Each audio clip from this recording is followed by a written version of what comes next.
우선 저를 초대해 주신 저기 세일과 세일 사단법인 감사드리고요. 또 미디에이터 교회에도 감사드립니다. 그다음에 저를 또 섭외해 주신 최성수 목사님과 오늘 패널로 참여해 주시고 귀한 시간 내주신 김기호 교수님께도 감사드립니다. 제가 대구에서 오늘 그 계절학기 울산에서 이제 계절학기 수업 마치고 대구 들렀다가 지금 바로 오는 길이라서 좀 행색이 누추해졌는데요.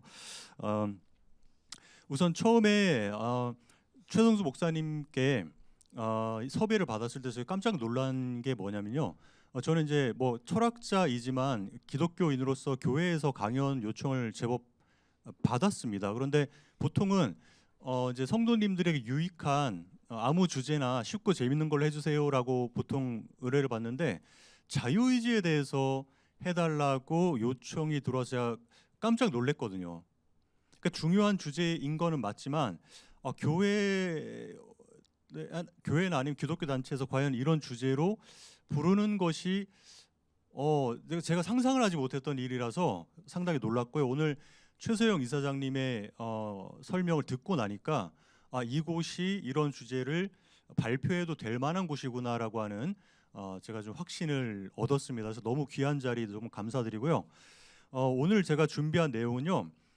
저는 이제 철학자로서 이 자리에 왔고요. 하나님의 형상이라고 하는 이 주제는 전문 신학자의 도움이 없이는 제가 진행을 할 수 없는 주제입니다. 그래서 자유의지에 대한 문제를 제가 그러니까 2022년도까지 나온 국제 논문에 나와 있는 결론을 종합해서 쉽게 제가 설명을 해드리도록 하겠습니다. 이게 다시 말해서 지금 여기에 있는 발표문은요. 자유의지에 관해서 인류 지성이 제가 그 지성을 대표한다고 말할 수는 없지만 어쨌든 인류 지성이 지금까지 도달한 결과를 쉽게 요약한 내용이다라고 보시면 될 것 같습니다. 우리가 수학이라고 하는 분야에서요. 난제라고 불릴 만한 문제가 몇 개가 있습니다. 뭐 밀레니엄 난제라고도 하는데 그 중에서 특히 리만 가설이라고 하는 수학의 문제는 난제 중에 난제로 꼽히고요. 뭐 수많은 수학의 천재들이 리만 가설을 해결하고자 달려들고 있지만 해결되지 않고 있습니다.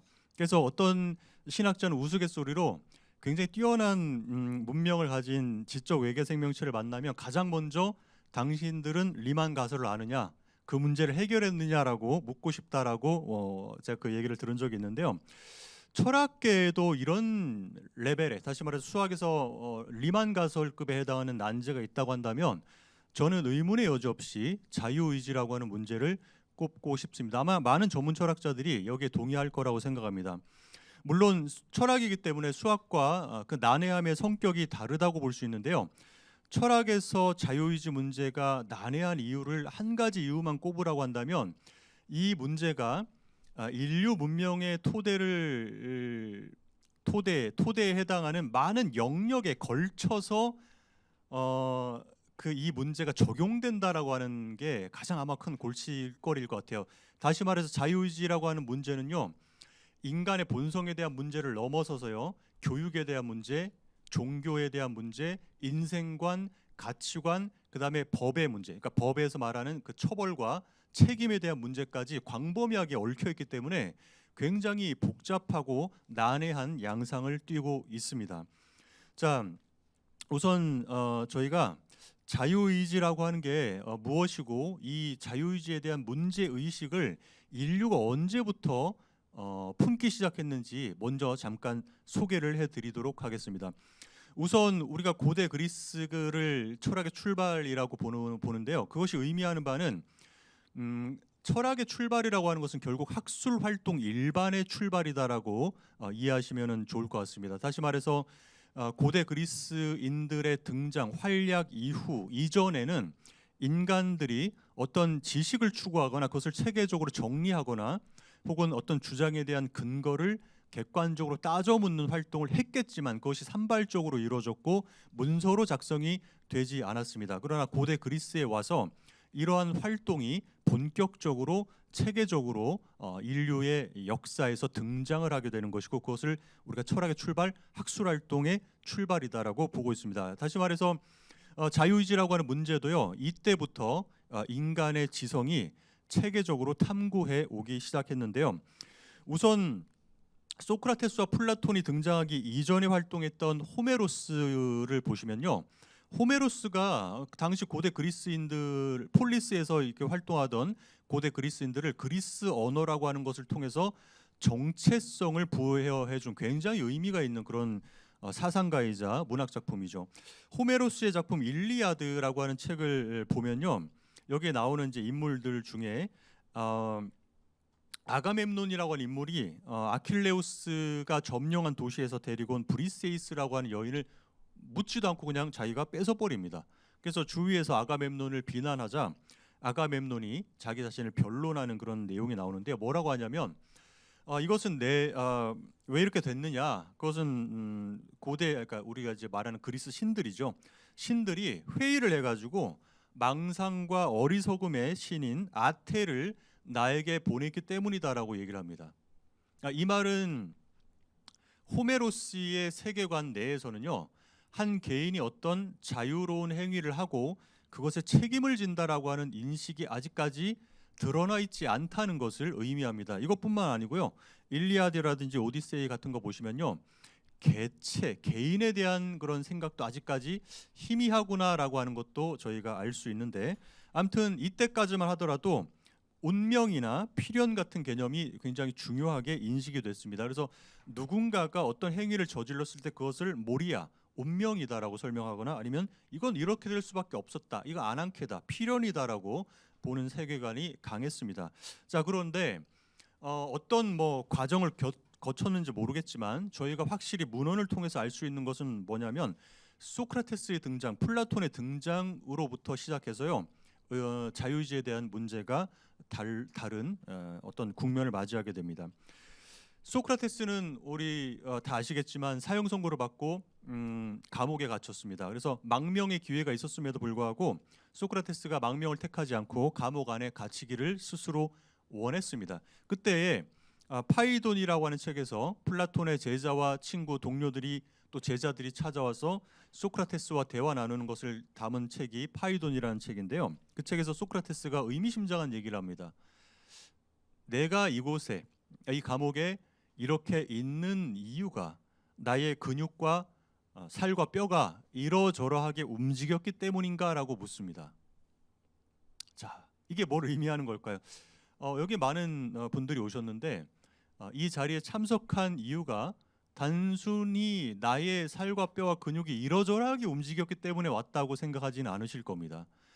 플라톤의 이러한 지적은 굉장히 날카로운 무언가를 깨달았음을 의미하는 것인데요. 그것은 뭐냐면, 우리가 신체로 뭔가, 그러니까 생리법칙이라든지 이런 것에 의해서 우리가 몸을 가지고 있기 때문에 밥을 먹는다든지 배고픔을 느낀다든지 갈증을 느낀다든지, 이것은 어떤 원인에 의해서 일어나지만, 그러나 우리가 행동이 아닌 어떤 행위를 하거나 선택을 할 때에는 물질적인 신체 너머의 어떤 원인에 의해서 일어난 것이 아니겠느냐라고 하는 통찰을 담고 있습니다. 물론 소크라테스는 이런 논증을 통해서 영혼이 있다라고 하는 것을 이제 주장하려고 하는 것입니다. 자, 어쨌든 간에 플라톤의 이러한 생각은요, 인간이 단순히 생리법칙이나 물리법칙에 종속된 존재가 아니다라고 하는 통찰을 하고 있음을 저희가 알 수 있습니다. 아리스토텔레스에게 와서요, 굉장히 중요한 개념의 개념의 구분을 하고 있음을 우리가 확인해 볼 수 있습니다. 니코마코스 율리학 같은 책에서요, 아리스토텔레스는 정치적 자유를 의미하는 엘레우테리아라고 하는 개념과요, 우리의 속함, 에페민이라고 하는 개념을 구분하고 있음을 알 수 있습니다. 엘레우테리아라고 하는 단어는 보통 정치적 자유를 의미할 때 사용할 단어입니다. 그래서 투표할 자유, 당시에는 당연히 여성이나 노예에게는 투표할 자유가 없었죠. 그러니까 엘레우테리아로서의 자유가 없었던 겁니다. 반면에 아리스토텔레스가 말하는 의제의 자유, 다시 말해서 우리의 속함이라고 하는 단어는요, 어떤 행위의 원인이 나에게 있다라고 하는 것을 의미할 때 사용을 했습니다. 당신이 왜 여기에 오셨습니까? 라고 물었을 때 내가 원해서 왔다라고 했을 때 당신이 여기에 온 이유는 당신 안에 있다라고 보는 겁니다. 이건 우리가 당구공, 예를 축구공이나 당구공과 비교했을 때 확연히 드러나는데요. 당구공을 우리가 당구대로 쳤을 때 당구공이 움직일 때 당구공이 움직인 원인이 당구공 그 자체 내에 있다고 우리가 볼 수 없어요. 외부에서 어떤 원인을 가했기 때문에 당구공이 특정한 경로로 움직인다고밖에 볼 수 없을 것입니다. 그러나 인간의 행위는 다르다는 거예요. 인간이 어떤 선택을 하거나 자유로운 행위를 할 때에는 그 원인이 그 사람 내부에 안에 있다라고 아리스토텔레스는 통찰하고 있습니다. 이 말은 자연 내에서 일어나는 수많은 사건들 중에 일부 사건, 다시 말해서 인간의 행위와 같은 사건들의 경우에는 원인이 외부에 있는 것이 아니라 그 행위자의 내부에 있다라고 하는 것을 이제 아리스토텔레스가 통찰하고 있다는 점을 저희가 알 수 있습니다. 다시 말해서 번개가 치거나 꽃이 지는 사건 같은 자연 사건은 그 원인이 번개나 꽃 내부에 있지 않지만 민주화 운동에 예를 들어서 참여하고자 하는 누군가의 선택이 강요가 강압에 의한 것이 아니라고 한다면 그 선택은 행위자 본인에게 귀속된다라고 하는 생각을 아리스토텔레스가 보여주고 있다는 점입니다. 만약에 그렇다고 한다면 그 선택의 책임은 전적으로 행위자 본인에게 있다라고 저희가 생각을 해볼 수 있겠죠. 물론 이제 개인의 책임에 대한 문제는 근세에 와서 특히 임마누엘 칸트와 같은 철학자들에게 와서 중요한 문제 의식이 됩니다.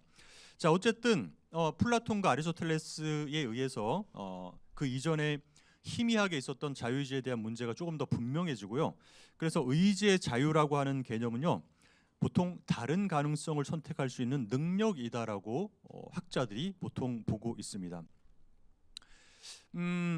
쉽게 말해서 내가 빵 하나를 갖고 있을 때, 나보다 더 굶주린 사람을 만났을 때 내가 그 빵을 먹을 수도 있는 선택을 할 수 있지만, 그러나 내가 먹고자 하는 그 욕구를 잠깐 누르고 나보다 더 배고픈 사람에게 뭡니까? 방향을 트는, 선택의 방향을 틀 수 있는 그런 능력이 바로 자유의지다라고 보고 있습니다. 만약에 이러한 능력, 다시 말해서 자유의지라고 하는 이런 능력이 정말로 인간에게 존재하는 것이라고 한다면 인간이라는 존재는 물리법칙과 생리법칙에 종속된 존재가 아니라 스스로가 자신의 선택을 결정지을 수 있는 자연 내에서 거의 유일한 존재로 인정받게 되겠죠. 자, 그러나 이제 보시면 아시겠지만 현대 철학에서요, 이러한 능력이 없다라고 주장하는 입장과 있다라고 주장하는 입장이 첨예하게 갈등을 빚고 있습니다. 거기에 대해서 저희가 조금 알아보겠습니다. 자, 자유의지라고 하는 문제가 왜 중요합니까? 아까 제가 말씀드렸듯이 이러한 능력이 인간에게 있는 것으로 최종적으로 판단이 되느냐 아니면 없는 것으로 최종적으로 판단이 되느냐에 따라서 교육과 법, 종교, 인생관, 가치관에 직간접적으로 영향을 주기 때문에 제가 상상하기엔 아마 소행성 충돌과 맞먹는 정도의 후폭풍이 불지 않을까라는 생각을 해보게 됩니다. 뭐 이제 구체적인 얘기는 할 수 없지만 사실 거의 대부분의 문명 국가에서 채택하고 있는 법이라고 하는 것의 기본적인 밑바탕은 인간이 자유의지를 갖고 있다는 걸 기본적으로 전제로 깔고 있거든요. 근데 만약에 자유의지가 없다고 한다면 법 정신 자체가 아예 바뀌어 버립니다. 이거는 엄청난 일이에요. 이거는 상상할 수 없을 만큼 어마어마한 일이겠죠. 자, 그런데 문제는 그렇게 간단하지 않습니다. 양극단의 입장들을 저희가 한번 보겠습니다. 자, 자유의지 논쟁의 관건은요, 우주에서 발생하는 모든 사건이 물리법칙에 따라, 즉 물리적 원인에 의해서 발생한다면 어떻게 행위자의 자유로운 선택이 가능할 수 있느냐라고 하는 물음인데, 어떤 사람들은요, 신경과학, 다시 말해서 뇌과학이나 물리학이 발전하면은 이 문제를 해결할 수 있을 거라고 보는 사람들이 있습니다. 그런데 이거는 굉장한 오해입니다. 왜 과학만으로 이것을 해결할 수 없고 철학자들의 도움이 필요한지 잠깐 설명을 드리면요, 주요 개념의 분석, 실험 등의 해석, 논증의 논리적 검토 등의 작업이 필요한데요. 이것은 과학자들이 일차적으로 하기 힘든 작업들입니다. 이를 위해서 여러 철학적인 지식이 필요하고요. 예를 들자면 우리가 행위자라고 하는 개념을 철학에서도 뿐만 아니라 뭐 법학이라든지 많이 사용합니다. 근데 이 행위자라고 하는 개념만 우리가 보더라도요, 과학자들은 행위자라고 하는 개념 자체를 뭡니까? 일차적으로 다룰 수가 없어요. 그러니까 뭐 차라리 뇌를 관찰하는 것도 뇌를 해부하던가 아니면 뭐 fMRI 같은 걸로 영상 장치를 이용해서 두뇌 활동이 어떻게 지금 어떤 부위가 활성화되고 있는지를 측정하든가 뭔가 아니면 신경세포를 분자 현미경으로 관찰하든가 이렇게 해야지 과학자들이 연구를 할 수 있거든요. 근데 행위자라고 하는 개념 자체를 쓰는 것부터 일단 과학적 탐구 영역에서 넘어서는 일이기 때문에 그렇다고 해서 행위자에 대한 우리가 합리적인 개념을 구성할 수 없는 것이냐 그렇지는 않거든요. 그러니까 이것만 보더라도요 과학적인 문제만은 아니다라고 하는 것을 우리가 금방 이해할 수가 있게 됩니다. 또 다른 예는요. 20세기 등장해서 상대성 이론과 현대 물리학의 양대 산맥을 이루고는 양자 역학이 같은 경우에 이제 자유의지 문제에 어떤 의미를 줄 수 있을까라고 보통 생각을 할 수 있는데요. 소위 코펜하겐 해석에 따르면 전자와 같은 물리적 입자들은 뉴턴 역학이 가정하는 강한 결정론에 따르지 않는다는 사실이 이미 20세기 초중반에 밝혀졌습니다. 즉 미시세계의 물리적 입자들의 상태는 어떠한 원인에 의해서 필연적으로 변화하지 않는다는 것입니다.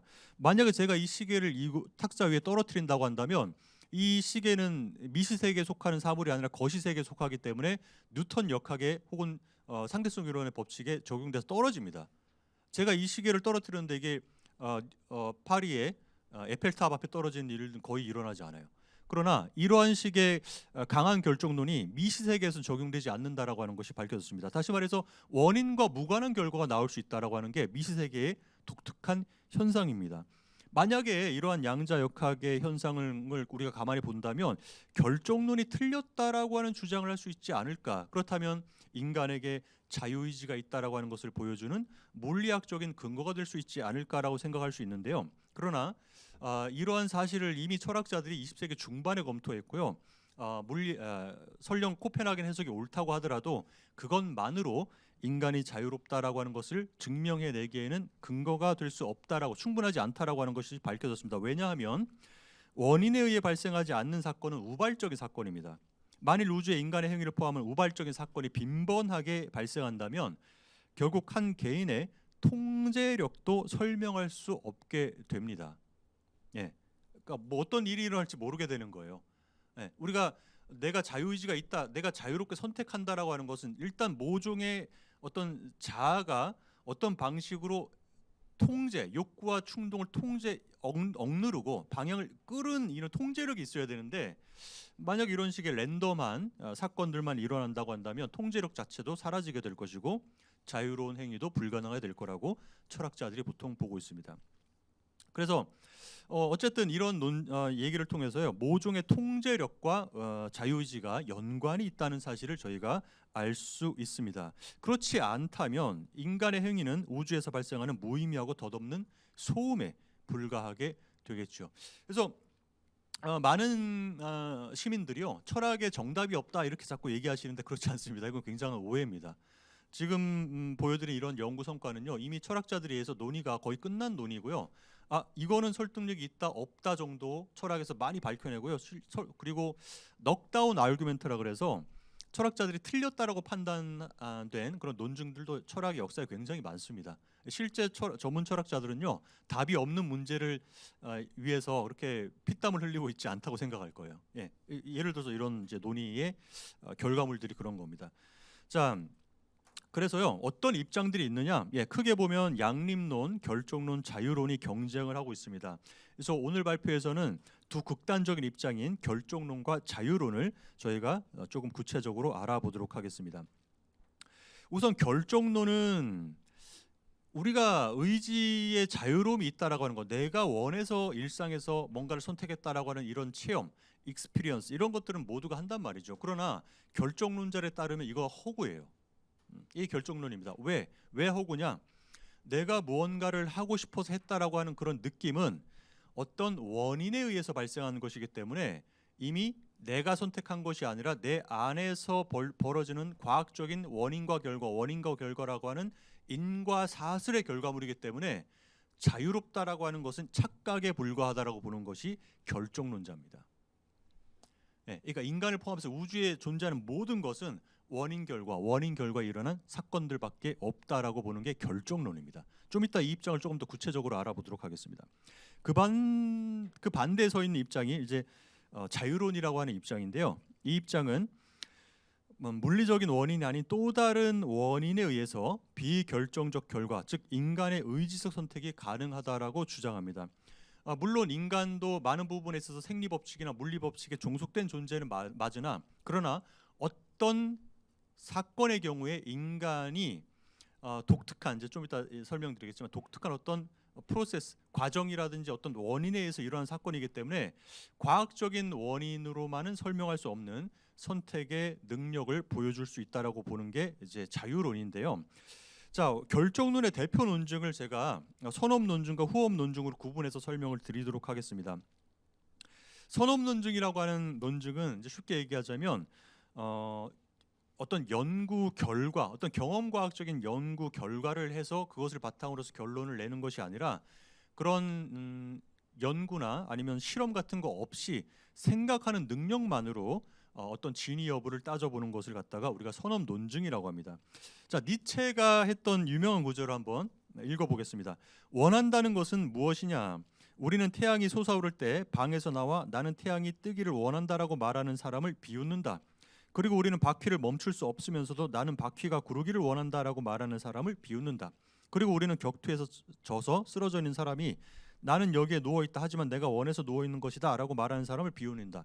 우리는 이렇게 비웃지만 우리가 나는 원한다라는 말을 사용할 때 저 세 사람과 다른 의미로 그 말을 사용한다고 할 수 있겠느냐? 없다는 거예요. 무슨 말이냐면 우리가 이제 축구 경기에서 축구공이 굴러가지 않습니까? 골대로 이제 축구공이 날아가는 것을 상상했을 때 축구공이 가령 나는 지금 내가 원해서 축구 골대를 향해서 날아간다라고 얘기하면 우리가 다 비웃지 않겠습니까?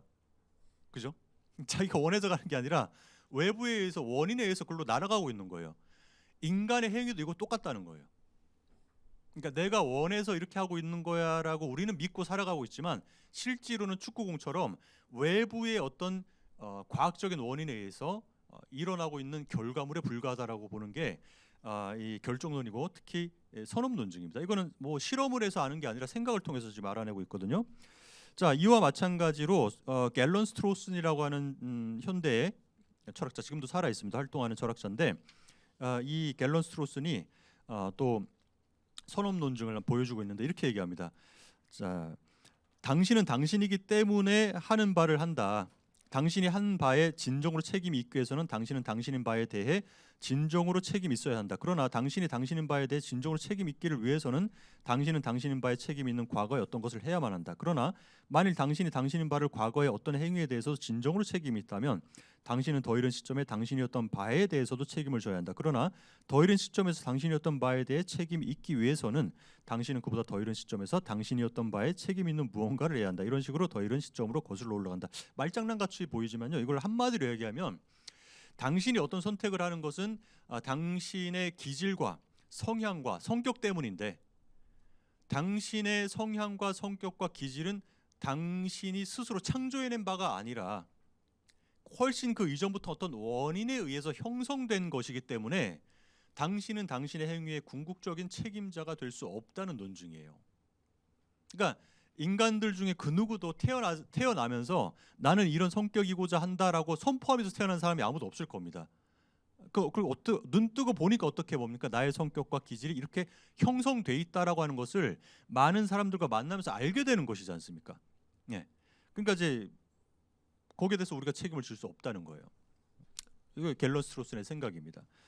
이런 식으로 따지면 이제 우리가 연쇄살인마 이춘재, 화성 연쇄살인 사건의 이춘재, 뭐 잡히지 않을 것 같았는데 잡혔죠.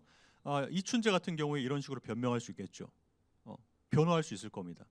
내 안에 검은 욕망이 있다, 인정한다. 그러나 이거 검은 욕망을 내가 만든 게 아니다. 눈 뜨고 보니까 이런 욕망이 내 안에 있더라. 그 욕망이 너무 커서 내가 스스로 통제할 수 없을 만큼 컸다. 그거 내가 키운 게 아니다 이거예요. 결정론이죠. 갤런 스트로슨의 논증입니다. 이렇게 변론을 하고 나왔을 때, 그죠?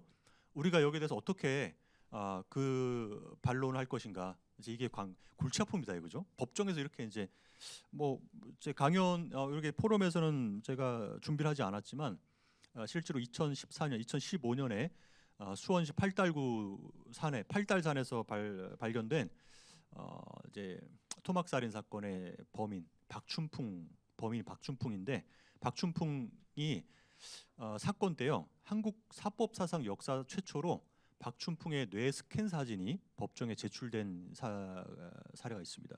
왜냐하면 박춘풍이 안화전두엽, 우리 앞니마 부위에 어렸을 때 교통사고를 당해서 다쳐서 안화전두엽이 현대 뇌과학의 발전에 따르면 인간의 충동과 욕구를 억누르는 역할을 한다라고 하는 게 밝혀졌는데, 박춘풍이 변호사가 이 사람 어릴 때 안화전두엽 사고로 해서 앞니마 부위가 손상을 입었다. 그래서 충동을 자제하지 못해서 이런 사건을 저질렀기 때문에 무기징역은 너무 과하다. 변호가 실제 있었습니다. 네. 그러니까 지금 여기 나와 있는 이런 논증이요, 남의 일이 아니에요. 네. 법정에서도 볼 수 있는 논증입니다. 자, 이런 선업 논증 말고의 후업 논증, 대표적인 논증은 이제 벤야민 리벳 실험을 빼놓고 얘기할 수 없습니다. 20세기 발전한 뇌과학 역사상 가장 영향력을 많이 행사한 실험을 꼽으라라고 한다면 벤야민 리벳 실험을 우리가 꼽는데 아마 주저함이 없을 것 같습니다. 1980년에 리벳이 실험을 했습니다. 피실험자의 뇌에 뇌파 측정하는 장치를 장착해 놓고요. 시침 초점을 보면서 당신이 이 버튼을 누르고 싶을 때 초점이 어디 있는지, 시침이 어디 있는지를 보고 당신이 실제로 그 버튼을 누를 때 시침이 어디 있는지를 보고 우리에게 그것을 보고해달라고 이제 실험을 했는데요.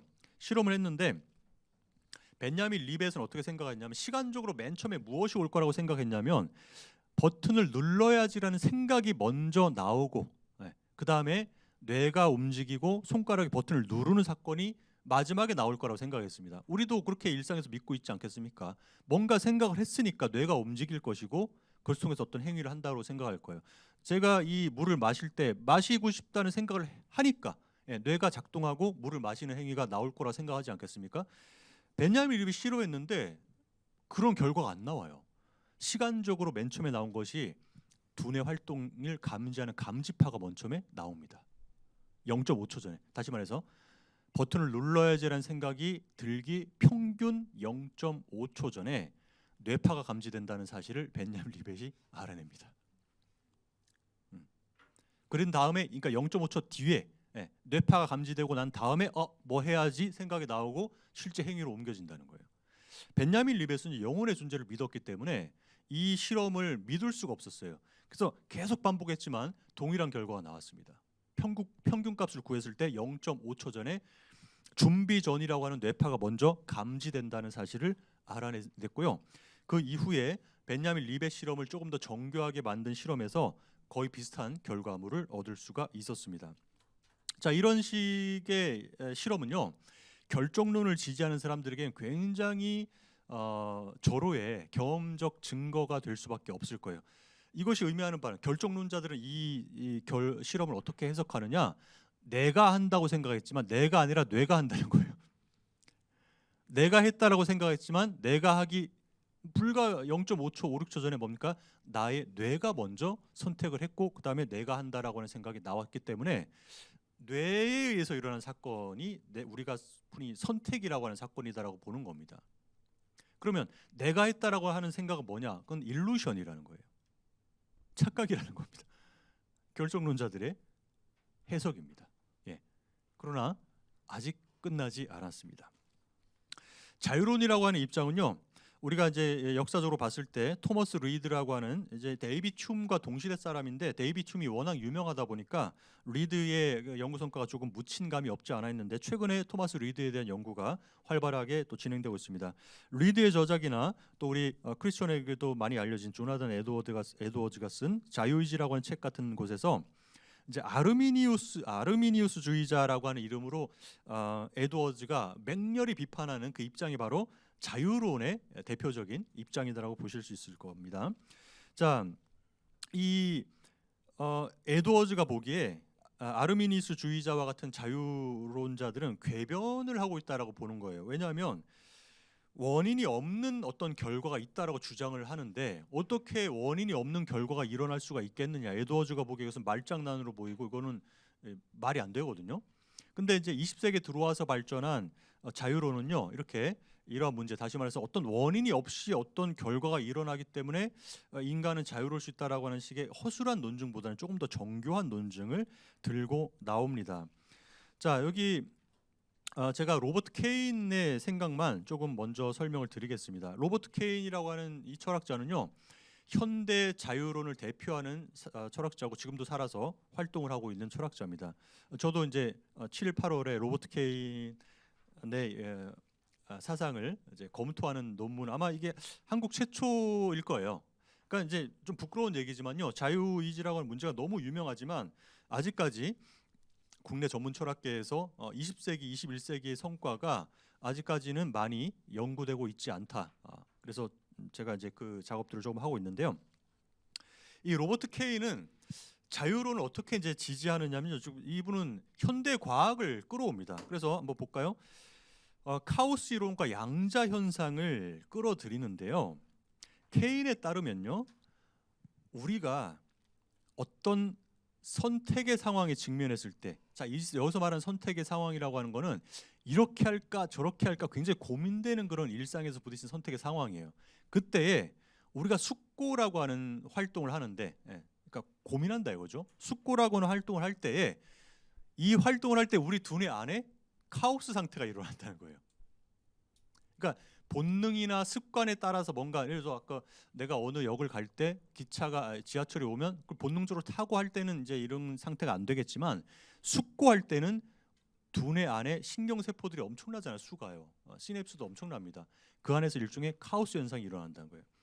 카오스 현상이 일어나서 여기에 더해서 그 신경 세포들이 크기가 굉장히 작기 때문에 이것이 결국 그러니까 미시적인 어떤 현상까지도 결합이 되면요, 인간이 예측할 수 없는 두뇌 상태가 발생하고, 그 말은 숙고하기 이전에 두뇌 안에서 있었던 원인들이 주어졌을 때와는 전혀 새로운 형태의 뭡니까? 상태가 혹은 결과가 충분히 일어날 수도 있다라는 식으로 자유론을 주장하고 있습니다. 그러니까 이게 이제 굉장히 뭐랄까 매력이 있는 이유는, 현대 과학자들도 카오스 이론이나 양자현상 다 인정하거든요. 네. 이거를 갖다가 철학 논증에 그대로 응용해서 논증을 하니까 상당히 설득력이 있고, 그래서 과연 로버트 케인의 이런 전략이 설득력이 있고 성공했다라고 볼 수 있을 것인가에 대한 이제 검토를 전문 철학자들이 하고 있습니다. 만약에 이것이 사실이라고 한다면, 지금 이 순간 내가 어떤 배가 고파서 뭔가 먹으려고 했지만 나보다 더 배고픈 사람을 위해서 줄까? 아니면 내가 먹을까? 고민하는 그 순간에 우리 두뇌 안에 만약에 카오스 상태가 된다면, 이전에 있었던 내가 배가 고파서 원래 먹었을 것을 갖다가 숙고라고 하는 과정을 통해서 다른 사람에게 뭡니까? 내가 갖고 있는 빵을 줄 수 있는 비예측했던 어떤 결과가 나올 수 있다라고 보는 게 로버트 케인의 생각입니다. 만약 이렇다면 미래는 열려 있는 것이고, 내가 어떤 마음을 먹느냐에 따라서 열려 있다라고 우리가 볼 수 있게 되겠죠. 자, 잠정적인 평가는요, 이건 제가 내린 평가가 아니라 이 자유론과 결정론이라고 하는 두 입장에 대한 현대 학계의 평가를, 스탠다드한 평가를 제가 정리해서 말씀드리겠습니다. 우선 결정론에 대한 평가는요, 벤야민 리벳 실험을 근거로 내세우는 결정론에 대한 후업 논증에 대해서 먼저 얘기하자면요, 첫 번째 문제는 뭐냐, 뇌파 신호가 감지됐다고 했는데 준비 전이라고 하는 그 뇌파 신호가 뭘 의미하는지 몰라요. 아직까지 이 해석의 문제가 발생한다는 거예요. 그러니까 뇌가 움직여서 뇌파가 나온 것은 맞아요. 근데 그 뇌파가 도대체 왜 나왔는지 아직까지 모르고 있어요. 이거는 제가 2022년, 그러니까 올해 3월에 출간된, 제가 이제 페이스북에도 한번 소개했는데, 지금 탑 클래스 철학자들과 신경학자들이 서로 콜라보레이션을 해서 3년 정도 연구한 끝에 나온 논문집이 있습니다.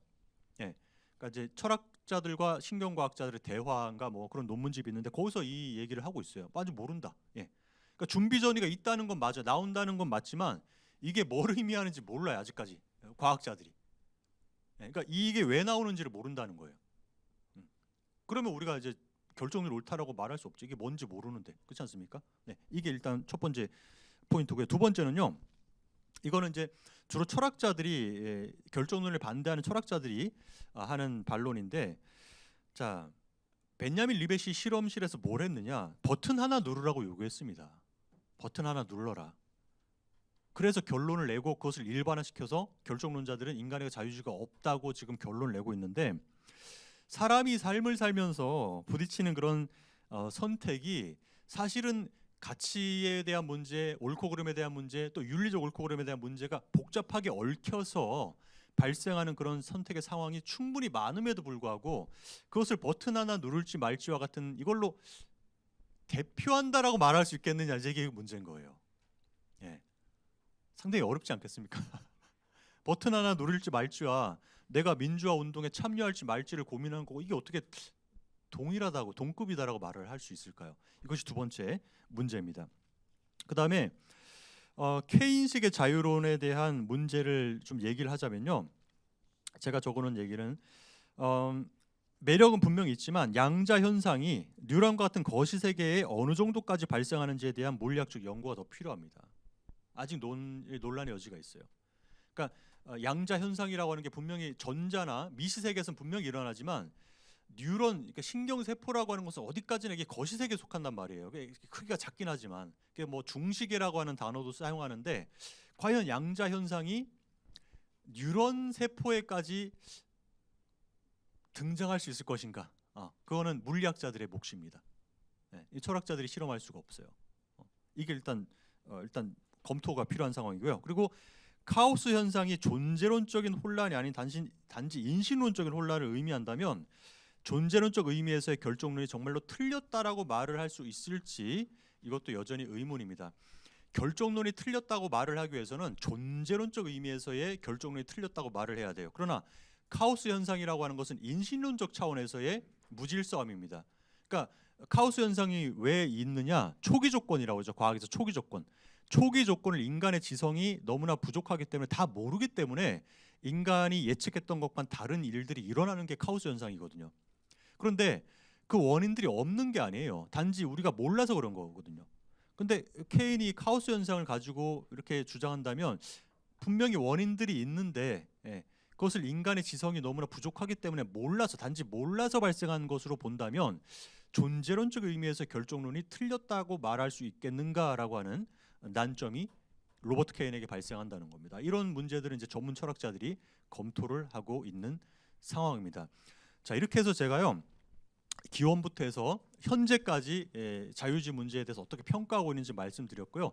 어디까지나 이것은 전문 철학자의 입장에서 말씀을 드린 것이고, 우리 김기호 교수님께서 오셔서 제가 하지 못하는 어떤 밸런스를 조금 맞춰주실 것을 기대하면서 제 발표를 여기서 마치도록 하겠습니다. 네, 감사합니다. 네, 감사합니다. 감사합니다. 귀한 자리 불러주셔서 너무 감사하고, 또 좋은 강의 듣게 된 좋은 기회 또 감사하게 생각합니다. 원래 논찬 한 5분 정도 생각을 하고 예스했다가 나중에 원래 좀 길게 말씀을 하시는 바람에 당혹스러운 마음을 갖기도 했습니다. 일단 이 자유주의는 이게 오늘 중요한 주제인데, 저 개인적으로는 자유주의의 한계를 가지고 경험한 시간입니다. 꼭 4시까지 오려고 그랬는데 아무리 노력을 해도 사실은 이게 차가 막히고 또 이러는 맥락 가운데서 이게 내 마음대로 안 되는 걸 바라보면서, 이게 또 하나님의 섭리인가, 이름도 김기호, 김나무 똑같이 비슷한데 뭐 이런 거 생각을 해보면서 어떤 그런 시간을 가졌습니다. 일단 뭐 다른 사실은 저는 이제 철학을 한 지 좀 오래돼서, 저는 이제 영역이 정치 철학을 공부한 사람이고요. 그래서 존 롤즈를 전공했고, 나머지 이제 좀 우리 김나무 박사님이 말씀하시는 이런 영역들은 사실 제가 전공한 영역은 좀 분명히 아니어서 이제 제가 느꼈던 걸 좀 설명을 드리고, 특별히 제가 이제 생각했던 것은 목회자 관점에서 자유주의, 하나님의 주권, 그리고 마음과 또는 영혼의 존재를 부정하는 현대의 시류 가운데서 이거 어떻게 이런 문제에 답변을 좀 얻을 것인가라는 그런 견해가 좀 필요할 거라고 생각을 합니다. 일단 하나님의 형상이라는 관점, 우리 목사님들 신학 전공자들이니까 뭐 기독교 인간론 전형적인 이해를 다 가지고 계실 거라고 생각을 하고요.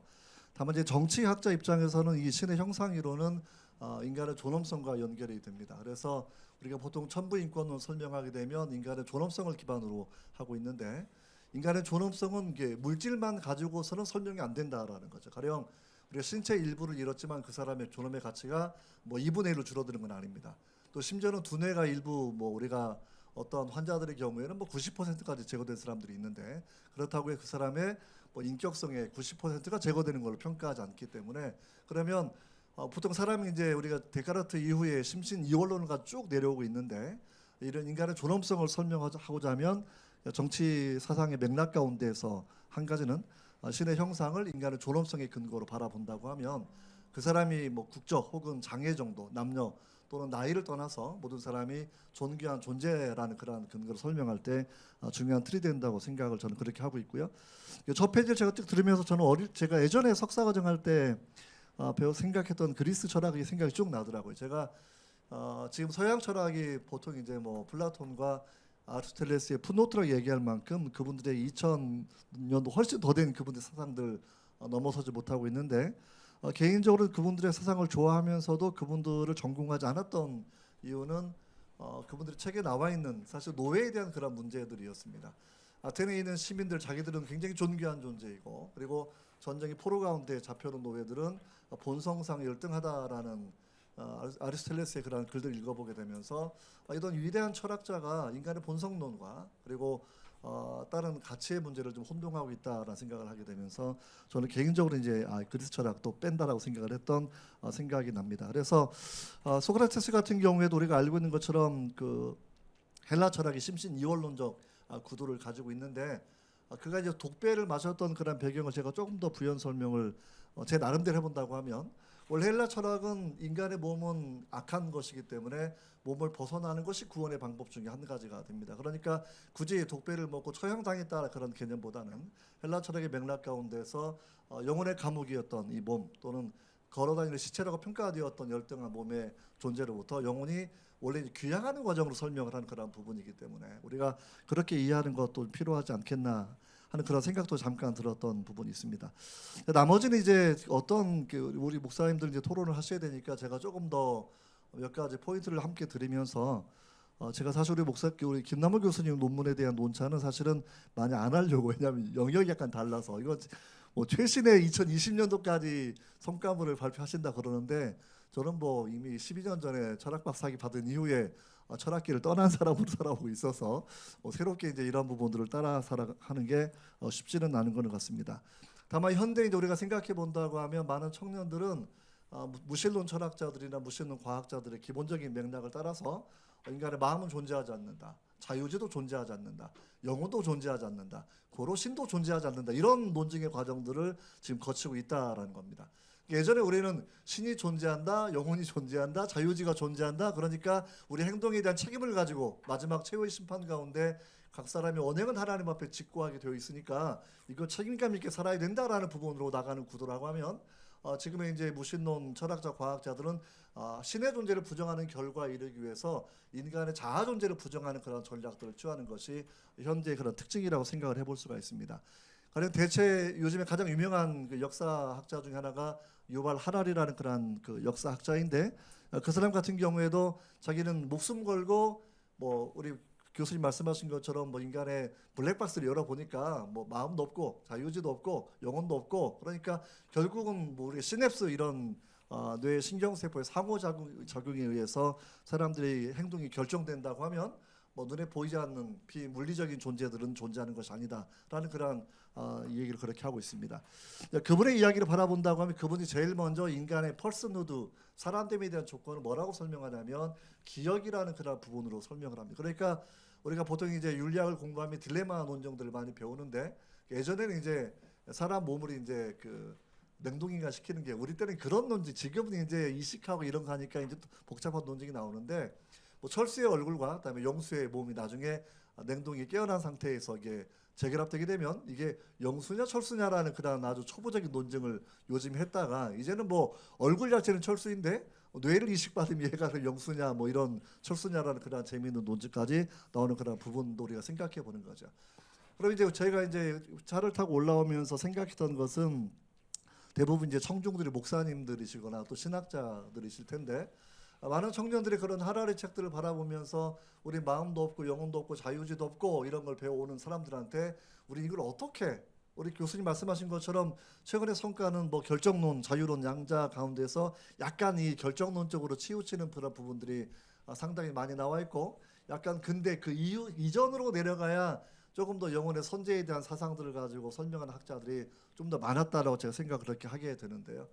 하라리가 사실은 이제 사람이 이제 인간의 영생을 할 수 있다라는 얘기를 그 사람이 하게 되는 거죠. 영생하는 조건은 사이보그가 되고 나중에는 100% 로봇으로 체인지가 되면 그 사람이 영생을 하게 되는 건데 사람이 로봇가 되어서 영생한다고 얘기하는 것은 일종의 뭐 우리가 진화론 전형적인 진화론 찰스 다윈 같은 경우에는 무기물이 유기물 되는 거지만 이 사람은 유기물이 무기물 되는 과정을 통해서 영생의 이야기를 하고 있거든요.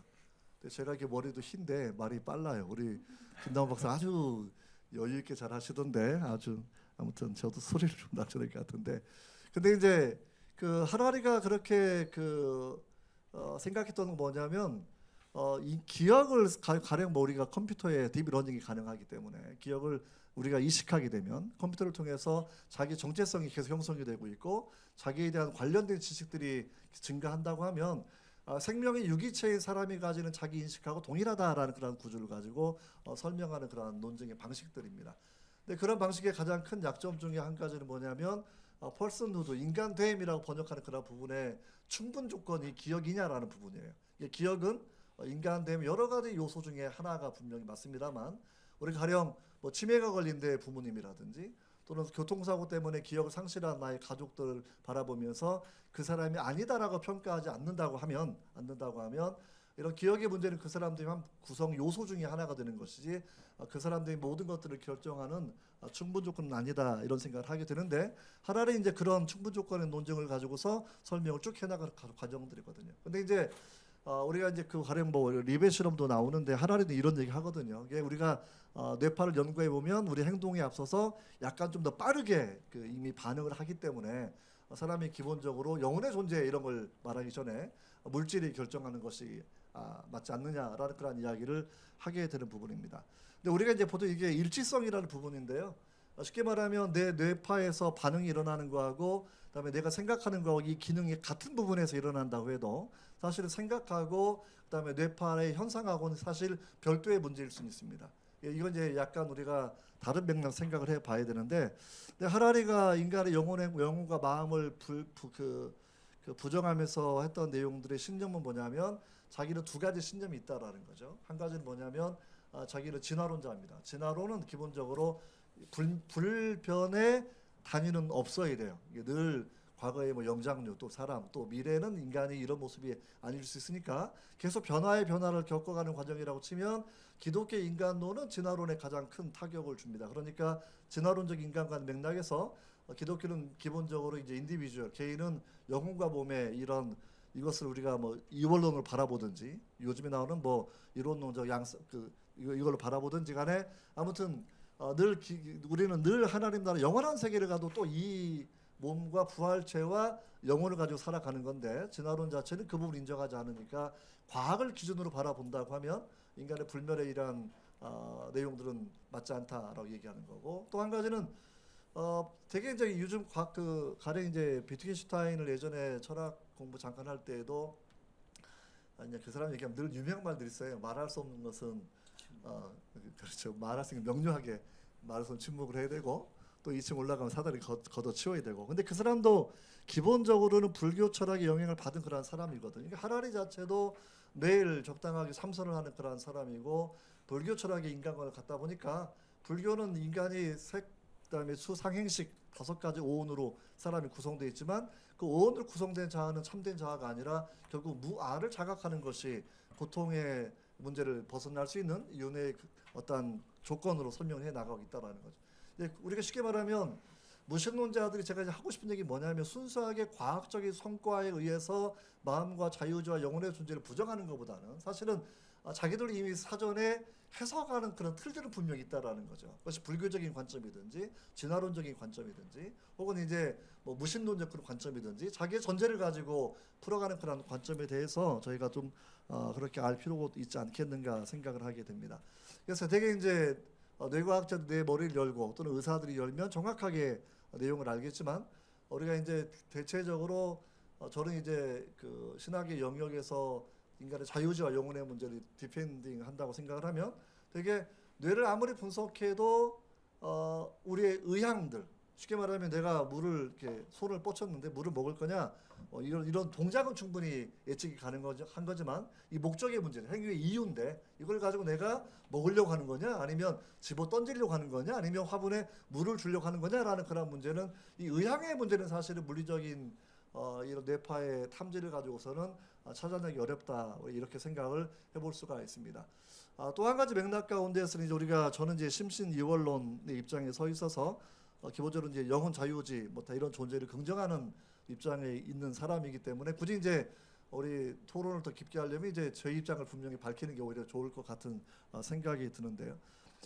기본적으로 사람은 약 몸 등치에 따라 다르지만 약 한 70조에서 100조에 이르는 그런 세포들을 가지고 있습니다. 그러면 세포의 수명은 각각 다르다라는 거죠. 그러면 이제 뭐 쉽게 말하면 우리가 골수 세포는 금방 사라질 수도 있고 뭐 지방 세포 살 진짜 안 빠지니까 이건 지금 오래 갈 수 있는데 만약 평균 잡아서 세포의 수명을 7년 잡게 되면은 70대 된 분은 10번 통째로 사람이 바뀐 거예요. 물리구조로 얘기하면 티코가 소나타 되고 그랜저 되고 벤츠 되고 BMW 되고 미국 대통령 타는 차 비스트가 됐다고 쳐본다고 치면 티코가 마지막에 거쳐서 비스트가 되었을 때 얘가 얘냐라고 얘기하게 되면 물질적인 입장에서는 이 부분 전혀 설명이 안 되는 그런 부분입니다.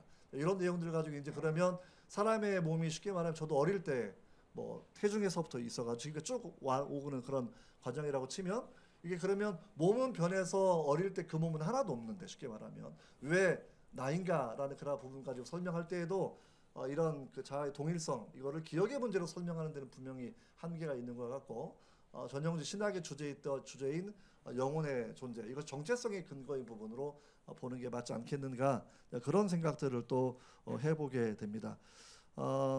대충 아무튼 이 자유주의 영역이 우리가 보통 신학에서는 이제 뭐 신정론의 파트에서 신의 예정 그다음에 이제 인간의 자유주의 이런 문제 굉장히 어려운 주제로 등장을 그렇게 하게 되는데 늘 우리 김동완 박사님 말씀하신 것처럼 가장 중요한 게 경험적 사례에서는 사실은 법률적 문제입니다. 우리가 음주운전을 처벌하는 그런 이유는 자유주의 영역들 때문인데 물론 이제 그 사람이 성장형 가정 기질과 성격을 분석하면 도의적인 책임을 통해서 약간 처벌을 감면하거나 혹은 이게 줄여주는 경우 상당히 많이 있고 또 일부는 이제 사회적 책임론까지 연결을 시켜서 사회 전체가 그 사람의 불우한 환경의 자라남에 대해서 공동 책임론을 가져야 된다는 그런 맥락까지 이어지는 맥락도 있지만 그럼에도 불구하고 우리가 민주주의가 법치라는 큰 틀로 사회가 유지가 된다고 하면 법치는 기본적으로 인간의 자유의지에 따른 책임론을 가지고 구성이 되어 있다라는 거죠. 그래서 우리가 보통 뭐 유발 하랄이나 많은 무신론 철학자들도 혹은 이제 결정론 철학자들 같은 경우에도 대개의 경우에는 법치가 확립된 나라에서 편안하니까 이렇게 말씀을 주로 하시는 맥락들이고요. 아주 살벌한 정글의 사회에서 아마 이렇게 말하기 어렵지 않겠는가. 여전히 자유의지 책임론 가지고 말할 수밖에 없을 거다. 이제 그런 생각들을 해보게 됩니다. 심신철학이나 그런 문제에 대해서 사실은 이제 우리 김동완 박사님이 이제 제가 다른 논문 언뜻 바라보니까 자 동일성 또는 1인칭 주관성의 문제를 말씀하실 부분들이 있어서 아마 또 우리 목사님들 질문하실 때 그런 부분들에 대한 답변도 함께 들으면 좋겠다 생각이 되고요. 일단 제가 보는 이런저런 이야기를 잠깐 말씀을 드렸고 우리 리벳 이런 이 실험 같은 경우에도 이런 거 이게 이제 여기서 이제 그 평가하는 여러 가지 있어서 우리 크리스찬들은 유일하게 사용될 수 있는 반박의 근거도 분명히 됩니다만 우리가 내가 서울역에 도착해서 택시 탈까 전철 탈까 순간적인 판단을 하는 이런 기준이 분명히 있다라는 거고 또 한 가지는 이게 당장 앞에 있는 일에 대한 그런 부분도 있지만 1시간 후의 일 그다음에 쉽게 말하면 우리의 선택, 도덕적 선택의 영역으로 온다고 치면 내가 A랑 결혼할까 B랑 결혼할까 이건 인생의 방향을 바꾸는 그런 문제이기 때문에 이런 영역들에 대해서는 그런 부분까지는 리벳 실험이 근본적으로 손댈 수 없는 한계가 있다 저는 그렇게 생각을 합니다. 아무튼 우리 김동완 박사님은 오랜 철학의 난제 여전히 논쟁 중이다 말씀을 하셨고 저는 그냥 논쟁의 중에서 저는 분명하게 한 입장 저는 자유의지 마음과 영혼의 존재가 분명히 인간의 존엄성, 자유제 책임론, 성경적 가치에서 이 부분이 좀 더 타당하다 저는 그렇게 이제 생각을 하고 있습니다. 일단 30분이 다 돼서 저는 마치겠습니다. 네, 감사합니다. 이제 저도 좀 앉아서 좀 하겠습니다.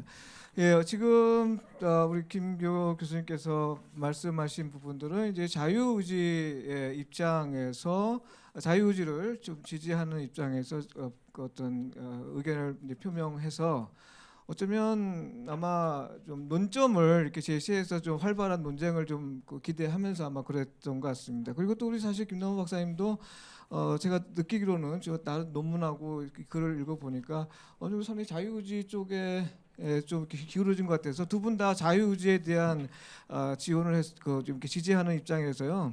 사실 논점은 아닌 것 같고 그래서 이제 보니까 두 분 다 철학을 하셨어요. 그 신학관 제가 해서 아무튼 신학적인 대답은 제가 해야 될 것 같아서 좀 난감한 좀 됩니다. 아무튼 저희가 6시까지 토론하기로 했으니까요. 지금은 이 두 분의 생각을 뭐 어떻게 물어볼 필요도 없이 서로 다른 얘기를 하셨기 때문에 먼저 들으신 분들이 양쪽 분에 대한 질문을 좀 하시면 좋겠습니다. 그래서 이 마이크를 좀 움직이시고요. 김나화 박사님은 요 마이크를 쓰시면 되고요. 네. 그래서 여러분께서 자유롭게 혹시 보충 설명이 필요하다든가 아니면 좀 더 다른 어떤 논쟁점 비판적 질문이나 뭐 이런 거 있으시면 좀 표명해 주셨으면 좋겠습니다. 네.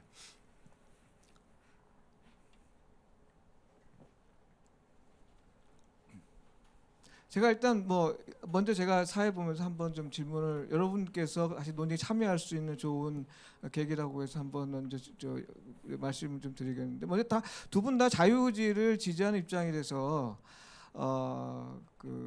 이제 사실은 좀 제가 우리가 기대했던 건 조금 다르긴 합니다만 그러나 한 번째 질문은 사실은 기독교에서 가장 중요한 거는 그 하나님을 만나고 나서 변화의 부분인데요.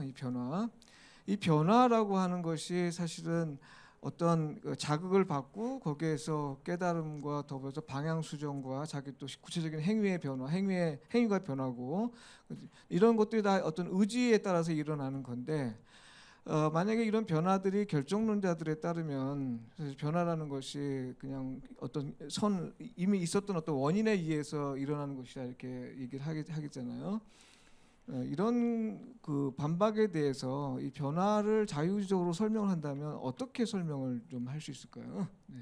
제 질문 먼저 한다면 내가 변한다고 하는 것을 지금 상당히 많은 사람들이 얘기합니다. 이 변화라는 것도 결국은 어떤 내 안에 있는 그 사전적인 어떤 유전자적인 측면뿐만 아니라 사회적 그러니까 사회적 유전자적인 측면에서 이미 영향을 받은 상태에서 일어나는 하나의 그냥 수행 과정이다. 이렇게 얘기하시는 분들이 많은데 혹시 이 변화를 자유의지적인 측면에서 좀 더 이런 걸 반박하면서 설명할 수 있는 길이 있으면 어떻게 설명할 수 있는지 혹시 그러니까 네. 이제 회심 이후의 변화를 얘기하신다고 하면 두 가지 정도를 좀 말씀을 드려보고 싶은데 첫 번째는 우선 그 부분과 관련해서 소위 환원론자들의 공격에 우리가 어떻게 크리스천들이 디펜스할 것인가라고 하는 고민을 해봐야 될 필요가 있습니다. 이건 이제 기독교 변증과 관련된 문제인데요. 무슨 말이냐면 이제 게하르트 로트 같은 독일의 생물학자 같은 경우에 이 종교 체험 같은 것도 어떤 신적인 존재에서 일어나는 것이 아니라 두뇌 현상이다라고 설명을 합니다. 그래서 톡 까놓고 이제 든 사례가 사울이 다마색으로 이제 기독교인들을 잡으러 가면서 겪은 그 사건 아시죠? 그걸 우리가 이제 독일어로 다마스쿠스 게슈엔이라고 하는데 다마스커스 사건이라고 하는 사건을 콕 집어서 뭐라고 얘기하냐면 사울이 다마스커스 사건을 겪은 원인은 측두엽 간질 발작의 전조 현상이었다라고 얘기를 합니다. 세계에 그렇게 출간이 돼 있어요. 무슨 말이냐면 사울이 그 사도행전에 기록된 거 보면 빛을 보고 소리를 듣고 그렇지 않습니까? 근데 측두엽 간질 발작을 겪는 모든 환자가 그런 건 아니지만 일부 환자들이 그 간절 발작이 오기 몇 분 전에 아우라라고 하는 전조 현상을 겪는데 강한 빛을 본다고 보고하거나 아니면 어떤 소리를 듣는 것 같은 보고를 하니까 사울도 측두엽 간질 발작 때문에 일어난 것이 아닌가라고 보는 거거든요. 그러니까 이제 이런 식의 공격에 대해서 다시 말해서 뇌 현상으로 인간의 모든 일들과 현상을 다 설명해내려고 하는 이런 식의 환원론적인 입장에 대해서 기독교는 얼마나 준비되어 있는가? 그러니까 우리 이사장님께서 얘기하실 지적인 부분에 있어서 우리가 얼마나 건강한가라고 우리가 한번 생각을 해봐야 될 것 같고요. 두 번째는 이 문제는 아까 최성근 목사님께서 말씀하셨던 문제는 자유의지 문제와 더불어서 디바인 액션이라고 하는 문제와 맞물려 있습니다.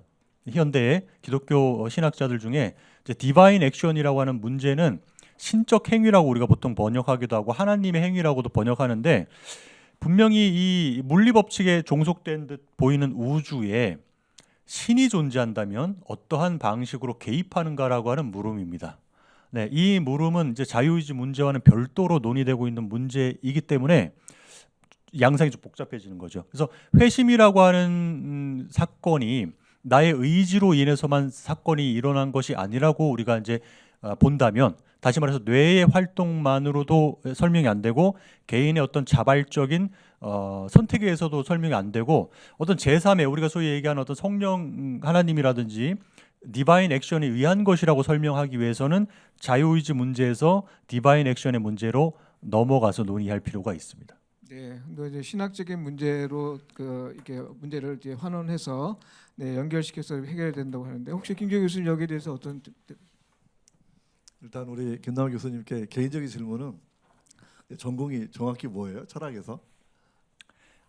필로소피 오브 마인드라고 해서 심리 철학입니다. 심리 철학 하셨구나. 오케이. 그 중요한 부분은 피해서도 질문을 해야죠. 농담입니다. 농담이고. 예. 원래 이제 저 같은 전공이라도 자기 전공이 따로 있어가지고 아무튼 심리 철학 아주 어려운 부분인데 그 잘하셨네요. 일단 우리 최성수 목사님도 나중에 말씀을 하시겠지만 되게 이제 이 변화의 문제는 기본적으로 제가 알고 있는 범주 내에서는 성경은 존재의 변화를 더 먼저 요구합니다. 그래서 행위의 변화 이런 거보다는, 그래서 고린도서 5장 17절 바라보아도 예전에 있었던 것, 그다음에 새로운 피조물 이런 부분을 거의 하나님의 창조의 그런 개념으로 포섭을 한 이후에 새로워진 피조물에게 새로운 삶의 어떤 윤리 이런 덕목들을 요구하는 그런 맥락이기 때문에 그런 변화를 설명을 하고요. 체험이라는 그런 부분에 대해서 우리가 노미노제라는 그런 체험에 논증하는 그런 부분들이 있는데, 우리가 이제 보통 체험하게 되면 자기가 착각하는 체험도 다 있겠죠. 근데 우리가 기본적으로 이제 다른 종교 혹은 자기가 만드는 자가가 생산하는 그런 경험이나 감정도 분명히 있을 테고, 그런 맥락 가운데 이제 성경적 체험에 대한 그런 구분은 노미노제는 되게 이제 거룩한 존재와의 만남들을 그렇게 이야기하는 그런 부분입니다. 거룩한 존재의 만남. 특별히 이제 거룩한 하나님이라는 그런 개념이 성경의 하나님, 성부 하나님을 설명하는 가장 중요한 본질적 속성 중에 하나로 설명이 되고 있어서 다른 종교와 비교해 보아도 이 거룩함이라는 게 쉽게 뇌의 문제로 접근하려고 해도 내 뇌에서 거룩함 자체를 생산해낼 수 있는가라는 그런 문제하고, 또 한 가지 힌두교로 넘어간다고 치면 브라흐마이라는 신 자체가 되게 이제 우주랑 동일시되는 비인격적 존재로서의 신의 개념인데, 비인격적 존재에게서 거룩함이라는 인격적 존재가 나올 것인가라 그런 문제. 그리고 소성불교 같은 경우에 되게 이제 대승소성이 워낙 다른 신개념을 가지고 있습니다만, 소승불교인 경우는 되게 이제 석가모니가 존재가 인멸되어서 윤회를 벗어나 이미 사라진 상태이기 때문에 석가모니를 만나거나 또 그분의 은혜를 경험하는 신적 체험 자체는 가능하지 않다라고 그렇게 생각을 해보게 되는 거고요. 약간 종교학이 좀 나오긴 했는데, 알라 같은 초월적, 알라는 기본적으로 이슬람 법학자들은 알라는 되게 초월적 신이죠. 그러니까 사람 같은 경우는 사람의 존엄성을 우리가 성경에서 신의 형상으로 찾는 것은 기독교적 사실 이 배경에서 형성이 되는 거고, 알라 같은 경우에는 신의 형상, 알라의 형상으로 사람을 창조한 게 아니라 그냥 검은 흙이라는 진리를 가지고 사람을 창조한 거여서 사실 사람에게 어떤 존엄한 가치를 찾기는 어렵고, 또 사람과의 깊은 인격적 관계를 좀 갖기는 어렵다라고 생각을 그렇게 해볼 수는 있습니다. 이런 맥락 가운데 이런 체험의 문제 가운데 우리가 어떤 체험이 진짜 체험이냐라고 얘기했을 때, 거룩한 분과의 그런 만남, 그러면 거룩한 분과의 그런 만남을 통해서는 어떤 존재, 왜냐하면 이제 거룩한 분을 만나면 기독교 신앙점 대개의 경우는 죄성에 대한 자각을 통해서 회심을 하는 그런 방향이 진행되기 때문에 그런 맥락으로 좀 이 문제를 해석하면 좋지 않겠나 바라봅니다. 네, 감사합니다. 혹시 여기에 이렇게 플로어에 계신 분 가운데서 질문이나 좀 더 궁금한거나 혹시 심광숙 박사님 우리 신학자로서 이렇게 참가하셨는데 혹시 어떻게 궁금합니다. 네, 우리 우리 최성수 목사님과 신학적인 교제를 오래전부터 해왔는데 최근에 몇 년 동안 뜸하다가 다시 페이스북을 통해서 한 2, 3년 이렇게 만나고 있습니다. 그래서 대면에서 만난 건 오늘 이제 제가 좀 와봐라 해가지고 또 공부하러 주제도 좋고 해서 왔습니다. 두 분이 짧은 시간에 이제 발표하시고 또 논평하시면서 얘기를 들으면서 짧은 시간이지만 굉장히 많은 개념, 주제, 사상 뭐 이런 것들이 이 자리 위에 쏟아져 있다 그런 생각이 들어서 주제는 이제 하나님의 형상과 자유의지고 자유의지를 하나님의 형상 얘기할 때 얘기할 수는 있습니다만 이제 이마고 데이 얘기할 때 이마고 데이가 더 큰 범주로서 얘기될 수 있는 게 기독교적인 인간학 또는 인간론이라고 얘기할 수 있는 이제 그런 부분인데 어쨌든 이제 자유의지를 주로 이제 다뤄서 얘기를 말씀을 하셨는데 저는 이제 자유와 의지를 따로따로 좀 생각을 해봤습니다. 그래서 이제 기독교에서 우리 성경에서 뭐 진리가 자유케 하리라 또 내가 그리스도 이름으로 뭐 이렇게 자유케 됐으니 더 이상 종의 몽에를 매지 말라 그런 등 말이 일단 먼저 생각이 나잖아요. 그리고 우리가 이제 기독교 신학에서 자유의지 얘기할 때는 이제 어거스틴과 펠라기우스의 논쟁, 그건 은총론과의 관계 속에서 그리고 이제 루터와 에라스무스의 논쟁, 이제 그런 것들을 이제 다루고 있고 그리고 이제 자유라고 하는 문제는 근대 세계 속에서 굉장히 정치 경제적인 맥락 속에서 이렇게 자라왔는데 그래서 자유하면 이제 몸으로부터의 자유를 먼저 얘기를 하게 되잖아요. 우리는 이제 뭐 우리가 흔히 율법으로부터의 자유, 죄로부터의 자유 또 뭐죠? 뭐로부터의 자유 해가지고 어떤 인간의 이제 여기서는 이제 자유와 결정론, 결정론이냐 자유의지냐, 요런 이제 대립이었는데 이게 자유냐 구속이냐, 속박이냐 또는 소외냐 이렇게 이제 신학과 기독교 안에서는 그 양상이 이제 다른 관계 속에서 전개됐다 그런 생각이 듭니다. 그래서 이제 결정론적인 것이 이제 인과론적인 결정론에서 우리가 자연이라고 하는 것을 오랫동안 뉴토니안 메커니즘 속에서 오랫동안 뭐 이제 그 후로는 달라졌습니다만 어쨌든 결정론적인 생각을 많이 가지게 된 것이고 그리고 어떤 형태를 우리 인간이라고 얘기할 때 인간이라고 하는 건 몸의 형태를 가지고 있는데 이제 몸과 정신의 형태, 몸의 형태를 가지고 있는데 몸을 계속 나누고 분석하다 보면은 결국은 그게 이제 생물학적인 최소 단위나 물리화학적인 최소 단위로 가가지고 거기서 그것으로부터 시작을 했기 때문에 그것에 의해서 결정된다. 뭐 이런 식으로 저는 이제 제가 이제 지금까지는 이해를 하거든요. 그래서 그것을 환원주의라고도 그러고 뭐 저는 이제 축소라고 이제 생각을 하는데 그런데 제가 이제 기독교 신학과 과학과의 대화 속에서 논의되는 그런 이론들이 이런 어떤 식의 환원주의든 그러니까 그것이 물질로 환원하든 아니면 정신으로 환원하든 그것은 안 된다. 그것은 서로가 보완돼야 된다라고 하는 그런 이론으로 상당히 좀 대화가 정립되어 있지 않나라고 하는 생각이 들거든요. 그래서 이게 이제 뭐 이제 결정론일 수도 없고 인간이 어느 하나에 그 다음에 또 어떤 물질이 없는 몸이 없는 어떤 뭐 우리가 이제 그 노케시즘이나 나스티시즘을 반대한 이유가 그거지 않습니까? 우리는 몸을 가진 영혼이고 몸을 가진 정신이고 뭐 이제 그런 점에서 우리 인간이 둘 다 쌍두마차를 탈 수밖에 없지 않나라고 하는 이제 그런 생각을 했습니다. 그래서 저는 뭐 하여튼 심신이 같이 가는 그런 생각을 제 개인적으로는 많이 하고 있고요. 그리고 이제 그 자연과의 관계 속에서 자연 자유의 관계보다는 하여튼 이제 인간이 자꾸 이제 억압되고 구속되고 여러 가지로 이런 관계 속에서 결국은 그 지금 이제 제가 논의한 것 대상은 자꾸 자유를 얘기하면서 어떤 개체 중심적으로 자유를 풀어나가려고 하는 그런 느낌이 저는 많이 받았어요. 그런데 모든 인간뿐만이 아니라 모든 생명체들은 또는 물질까지 포함해서 요즘에 이제 관계 속에서 복잡한 관계 속에서 또는 어떤 에이전시라고 하는 어떤 복잡한 관계망 속에서 그것이 상호작용 속에서 이루어진다라고 하는 그런 이제 이론을 이제 읽은 적도 있거든요. 그래서 이제 그런 맥락에서 좀 얘기가 될 수도 있겠다라고 하는 그런 생각도 듭니다. 그래서 아까 그 전두엽에 전두엽에 일어난 무슨 발작은 그건 그 의학자로서 정확한 진단이라고 생각이 됩니다. 의학자로서. 그러나 그 뭐지 발작을 하면은 뭐 의사 처방이 있어가지고 치유가 되잖아요. 몸이 발작이 정상으로 돌아야 되잖아요. 그러나 그 바울 사도 같은 경우는 그 발작 이후에 어떤 일을 했는지라고 하는 것들은 그 의학적인 발작과 몸의 발작과는 전혀 다른 어떤 그 사회적인 또는 정신적인 양상을 띠고 나타나는 삶의 모습이 아닌가라고 하는 것도 그 발작을 얘기했다라고 하는 그분이 좀 고려를 했으면 하는 그런 좀 얘기를 좀 드리고 싶습니다.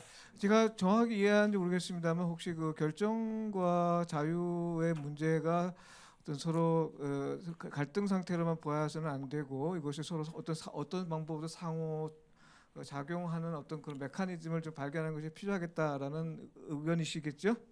네, 네 다른 뭐 누구? 조준환 목사님. 올리브교회 조준환 목사입니다. 저는 이 모임에 참석한 지 아마 제일 오래된 사람 중에 하나가 아닐까 한 4년 5년 된 것 같은데요. 이 모임에 최서영 박사님의 그 책 또 강연을 들으면서 이제 저는 이제 여기서 가장 핵심으로 좀 받은 것이 뭐냐면은 모든 것을 뇌 중심으로 인간을 해석을 하던 것을 뇌를 넘어서서 어떤 육신의 어떤 그런 그 의미, 그러니까 뇌라는 것을 어떤 의식 세계의 어떤 그런 사고를 감당하는 거라고 한다면 육신에는 무의식이 깃들어져 있다라고 하고 계시고요. 그리고 그 무의식에서 감당하고 있는 것이 인간의 감성, 어떤 감정. 그러니까 뇌라는 것이 어떤 감정의 일차적인 어떤 그런 그 발생지가 아니라 실제로 감정이라는 것은 인간의 어떤 육신의 어떤 그런 기능이라는 것. 그래서 뇌라는 것은 감정의 영역에 있어서는 바로 육신에서 어떤 생긴 어떤 감정을 처리하는 어떤 그런 기능을 한다라는 어떤 그런 하여튼 그런 논점으로 저는 알고 있고요. 그것을 가지고 한 몇 년 동안 많이 그러니까 하여튼 고민도 하고 깨닫기도 하고 그랬던 시간을 가졌던 것 같습니다. 그런 면에서 그 제가 한 가지 말씀드리고 싶은 건 뭐냐면은 여기에서 그 결정론을 얘기하고는 이 리벳 실험이라는 것, 이게 결정론을 이야기하는 것이 인간이 어떤 생각을 하기 전에 먼저 어떤 뇌에 어떤 작용이 나타나고 생각이 이루어지고 그 다음에 어떤 그 버튼을 누르는 행위로 나타나게 된 것을 가지고 어떤 생각 이전에 이미 어떤 작용이 있었다라는 것을 가지고 결정론을 얘기하는데 만약에 지금 제가 말씀드린 최세영 박사님의 어떤 그런 이론에 따르면은 여기서 뇌가 먼저 어떤 그 감지를 뭔가 작용을 한 것은 그러니까 인간의 어떤 무의식의 영역이죠. 어떤 감성에서 어떤 그러니까 감성적 의지라고 표현할 수도 있을 것 같아요. 감성의 어떤 의지를 버튼을 누르겠다는 의지, 이게 무의식의 영역에서의 감성의 의지라고 한다면은 그 감성의 의지를 뇌가 그 어떤 시그널을 받아서 어떤 그 뭐 작동을 하게 된 것이고요. 인간의 의식 세계의 의지는요 그 이후에 나타나게 되는 그런 어떤 현상이라고 볼 수 있지 않을까 생각을 합니다. 그리고 나서 행위로 연결되는. 그리고 제가 지금 읽고 있는 책이 그 조나단 하이트라는 분의 그 Righteous Mind라는 책을 읽고 있어요. 근데 거기서도 동일한 얘기를 하고 있습니다. 동일한 얘기를 하고 있는데 이분은 그 윤리학자이신데 동일한 얘기가 인간은 무의식의 어떤 감성의 직관이 먼저고 의식 세계의 추론은 그 다음에 나타나는 것이다. 그러니까 하여튼 이 리벳 실험이라는 것 자체가 결정적으로 결정론을 지지한다라고 얘기할 때 이건 너무 뇌 중심의 어떤 인간의 의식 세계만을 다룬 어떤 그런 내용이 아닐까라는 생각.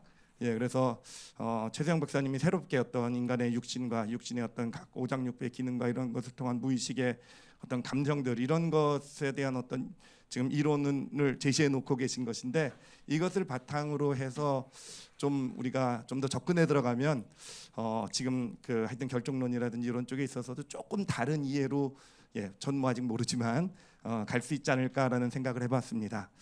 그 다음에 두 번째로 좀 말씀드리고 싶은 건 뭐냐면은 이 결정론이든 자유가 하나님의 예정론이든 인간의 자유의지든 이제 이 모든 이론들의 바탕이 뭐냐면 결국은 시간이라는 거잖아요. 시간. 예, 그러니까 그 이제까지도 모든 물리학이라는 것은 시간이라는 걸 절대상수로 놓고 그 시간을 절대상수로 놓고 그거에 근거해서 물리법칙, 인과법칙 이런 것들을 다 따지고 있는 거 아니겠습니까? 근데 뭐 잘 아시겠지만 현대 물리학은 시간을 더 이상 상수로 얘기하지 않습니다. 예, 시간도 변수로 얘기를 해요. 빅뱅 이전에는 지금 우리가 알고 있는 지금 여기 있는 흐르고 있는 시간이라는 것이 존재하지 않았다는 게 지금은 지금 현재 물리학은 제가 알고 있기로는요. 저도 이제 그 과학을 공부한 사람인데 원래는 제가 알고 있기로는 중력을 절대상수로 놓고 모든 상대성 이론이라든지 어떤 그런 전체 물리학 어떤 이론들이 전개되어져 가는 걸 알고 있어요. 더 이상 시간은 상수가 아니라는 거죠. 이걸 성경적으로 본다고 한다면은 그러니까 하나님이 창조하시기 전에는 어떤 우리가 알고 있는 시간이라는 게 존재하지 않았다라는 거죠. 우리가 창조 이래로 어떤 그런 과거, 현재, 미래가 나눠진 시간의 개념이 존재한 것이지. 그러니까 영원이라는 것을 하나의 시간의 개념으로 본다고 한다면 이 영원이라는 것은 지금 우리가 알고 있는 과거, 현재, 미래가 나눠지는 지금 이 시간을 얘기하고 있는 것이 아닐 수 있지 않겠습니까? 그러니까 먼저 어떤 자유의지, 예정론 이런 것을 얘기할 때는 이 시간이라는 상수를 놓고 자꾸 그것을 가지고 자유의지, 예정론의 어떤 것을 구분하고 따지게 되는데 만약에 영원이라는 걸 우리가 좀 더 성경적으로 그 어떤 그 영원이라는 시간의 어떤 실체를 좀 밝혀낼 수 있다고 한다면 뭐 밝혀내지 못하겠지만 하나님이 알려주신 걸 우리가 좀 그걸 근거로 해서 좀 정리를 해볼 수 있다고 한다면 그래서 시간에 대한 어떤 그러니까 우리가 알고 있는 이 시간 말고 영원이라는 어떤 시간에 대한 개념을 좀 정립할 수 있다고 한다면 그것이 중심이 돼서 예정론, 자유의지 이런 것들이 설명이 되어야 되지 않을까. 만약에요, 이건 가정이지만 만약에 영원이라는 시간 자체에는 과거와 현재와 미래 구분이 없다고 한다면 어떻게 되겠습니까? 만약에요. 그러니까 이건 우리 인간의 어떤 생각으로 뭐 파악할 수 없는 문제긴 하겠지만 만약에요. 아주 쉽게 예를 들어서요. 과거, 현재, 미래 구분이 없다. 영원이라는 차원에서 봤을 때는. 그러니까 만약에 지금 하나님이 영원이라는 차원에 거하고 계시다고 한다면 우리 인간, 지금 시간을 살고 있는 인간에게는 과거, 현재, 미래 구분이 있지만 그 영원이라는 차원에서 봤을 때는 과거, 현재, 미래 구분이 없다고 한다면 예정론이나 자유의지나 제 생각, 제 논리로는 차이가 없을 거라고 생각합니다. 그래서 그런 어떤 좀 현대 물리학도 시간이라는 개념을 상수해서 변수로 바꿔버린 것처럼 우리도 어떤 신학을 하든지 이런 걸 연구할 때 어떤 시간이라는 어떤 그 상수를 좀 없애버리고 그리고 나서 좀 새롭게 좀 이렇게 신학적인 어떤 그런 이런 개념들을 좀 접근해가는 것이 맞지 않을까라는 생각을 해봤습니다. 네, 이상입니다. 감사합니다. 지금 한 거와 관련해서 우리 김남학 박사님이 대답을 좀 해주시면 좋겠다는 생각이 드는데요. 그렇죠? 예. 네, 굉장히 대답 좀 어려운 하시는데 우리가 문제이고. 6시까지 하기로 했으니까요. 그렇죠. 7시까지 하면 안 되는 거예요? 지금 더 하고 저희가 싶은데. 저 7시 뭐 밤새도 되는데 예. 여기 또 돌아가셔야 될 그렇죠. 분도 있고 예. 밥을 먹어야 됩니다. 그러니까 아주 중요한 건. 알겠습니다. 네, 예. 그래서 6시까지 식사하면서 토론해야 되겠네. 예. 일단 굉장히 흥미로운 질문이고요. 우선 그러니까 과거, 현재, 미래가 없고, 그러니까 그 성 어거스틴의 아마 시간론으로 제가 알고 있는데, 예. 그러니까 이제 현대 물리학으로 잠깐 얘기를 드리자면요, 그러니까 자유의지 문제와 관련될 수 있다라고 보는 게 뭐냐면, 현대 물리학자들 중에는 시간이 존재하지 않는다고 주장하는 물리학자들이 있습니다. 근데 이 시간에 대한 문제가 이제 형이상학의 문제이고 현대 물리학의 연구 성과만으로 그런 결론을 지지하기 상당히 어렵기 때문에 논란의 여지가 있죠. 근데 만약에 말씀하신 것처럼 시간이 없다. 우리가 알고 있는 시간의 흐름이라고 하는 게 사실은 허구다라고 하는 게 만약에 현대 물리학이나 형이상학자들에 의해서 밝혀진다고 한다면 뭐가 어떤 이제 결론이 나오냐면요. 우리가 인과 과정이라고 하는 게 시간적 순서에 따라서 생겨난다고 보지 않습니까? 근데 이제 인과 과정에 대한 우리의 이해가 바뀌게 되겠죠. 네, 이렇게 되면 이제 우리가 이제 자유의지라는 문제도 뭡니까? 시간적으로 그 이전에 어떤 원인에 의해서 일어난 거냐, 아니면 행위자가 어떤 뭔가를 가해서 시간적으로 먼저 가해서, 이게 다 시간 순서대로 저희가 논의를 하고 있는 건데, 시간에 대한 이해가 완전히 근본적으로 바뀐다면 판도 자체가 아예 새로 짜게 되겠죠. 전 제 지성으로는 그걸 상상할 수 없을 것 같아요, 아직까지. 예, 그래서 제가 이렇게 천재가 아니라서 예, 일단 상상을 해볼 수 있는데 그건 엄청난 일일 거라는 생각을 합니다. 왜냐하면 인과 개념 자체가 우리가 시간적으로 앞과 뒤 시간적으로 이 순서에 의해서 이미 구축되어 온 것이기 때문에, 물론 백워드 코우제이션이라고 그래서 그러니까 미래에 있는 사건이 원인이 된다라고 하는 그 특수한 경우가 있긴 있어요. 근데 일반적이지는 않습니다. 어쨌든 간에 시간은 원인 항상 과거, 현재, 그러니까 과거에 있었던 원인에 의해서 현재 일어나고 미래에 일어난다는 시간적 이게 순서로 생각하고 있기 때문에 시간 개념 자체가 바뀌면 저는 상상하기가 상당히 힘들어질 것 같습니다. 시간 개념 자체가 바뀐다기보다는 예.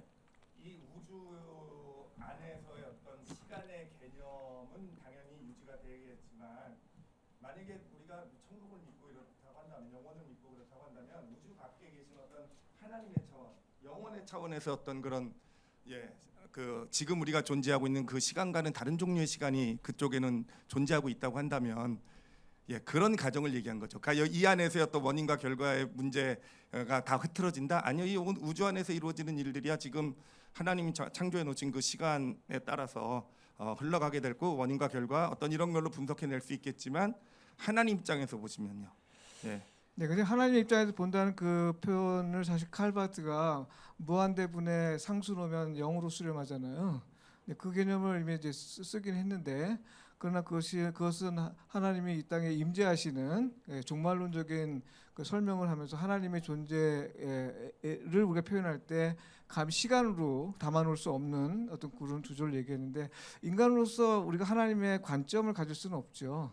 그러니까 이 그렇습니다. 현상에서는 칸트가 얘기했대로 시간과 공간은 우리 선천적 구조로 우리가 벗어날 수는 없는 거고, 다만 그것이 이제 아까 얘기했지만 좀 더 많은 것을 설명하려고 할 때는 이 시간에 매이지 않는 어떤 설명 방식을 우리가 세택할 수는 있겠죠. 아까 지금 말씀드린 중력을 바탕으로 해서 무엇을 상수로 두냐에 따라서 설명 방식이 다른 것이지, 시간이라는 것 자체를 우리가 현재 우리가 이 땅에 살고 있는 범위에서 벗어날 수 있는 건 없는 거죠. 당연히 그것을 벗어난다는 걸 의미하는 것이 아니라, 네네. 지금 자유의지하고 예정론을 얘기하고 있지 않습니까? 네네. 그러니까 자유의지하고 예정론을 놓고 논쟁을 벌일 때, 만약에 가장 기본이 되는 시간의 개념을 빼버린다고 하면 어떻게 되겠는가를 좀 고민해 볼 수 있다는 거 고민할 수 아니겠죠? 있겠죠. 네. 뭐 답은 삶이나 없는, 모든 네. 문제에 있어서 우리가 현실 이 우주라는 데에서는 네네. 이 시간 안에 살아가고 있는 것인데, 네, 물론 물리학에서는 상수가 아니라고 하지만 우리한테는 절대 상수는 아닐지 모르지만, 우리 인간이 살아가는 한 영원히 이 우주가 존재하는 우리에겐 상수처럼 작용하는 게 시간일 텐데,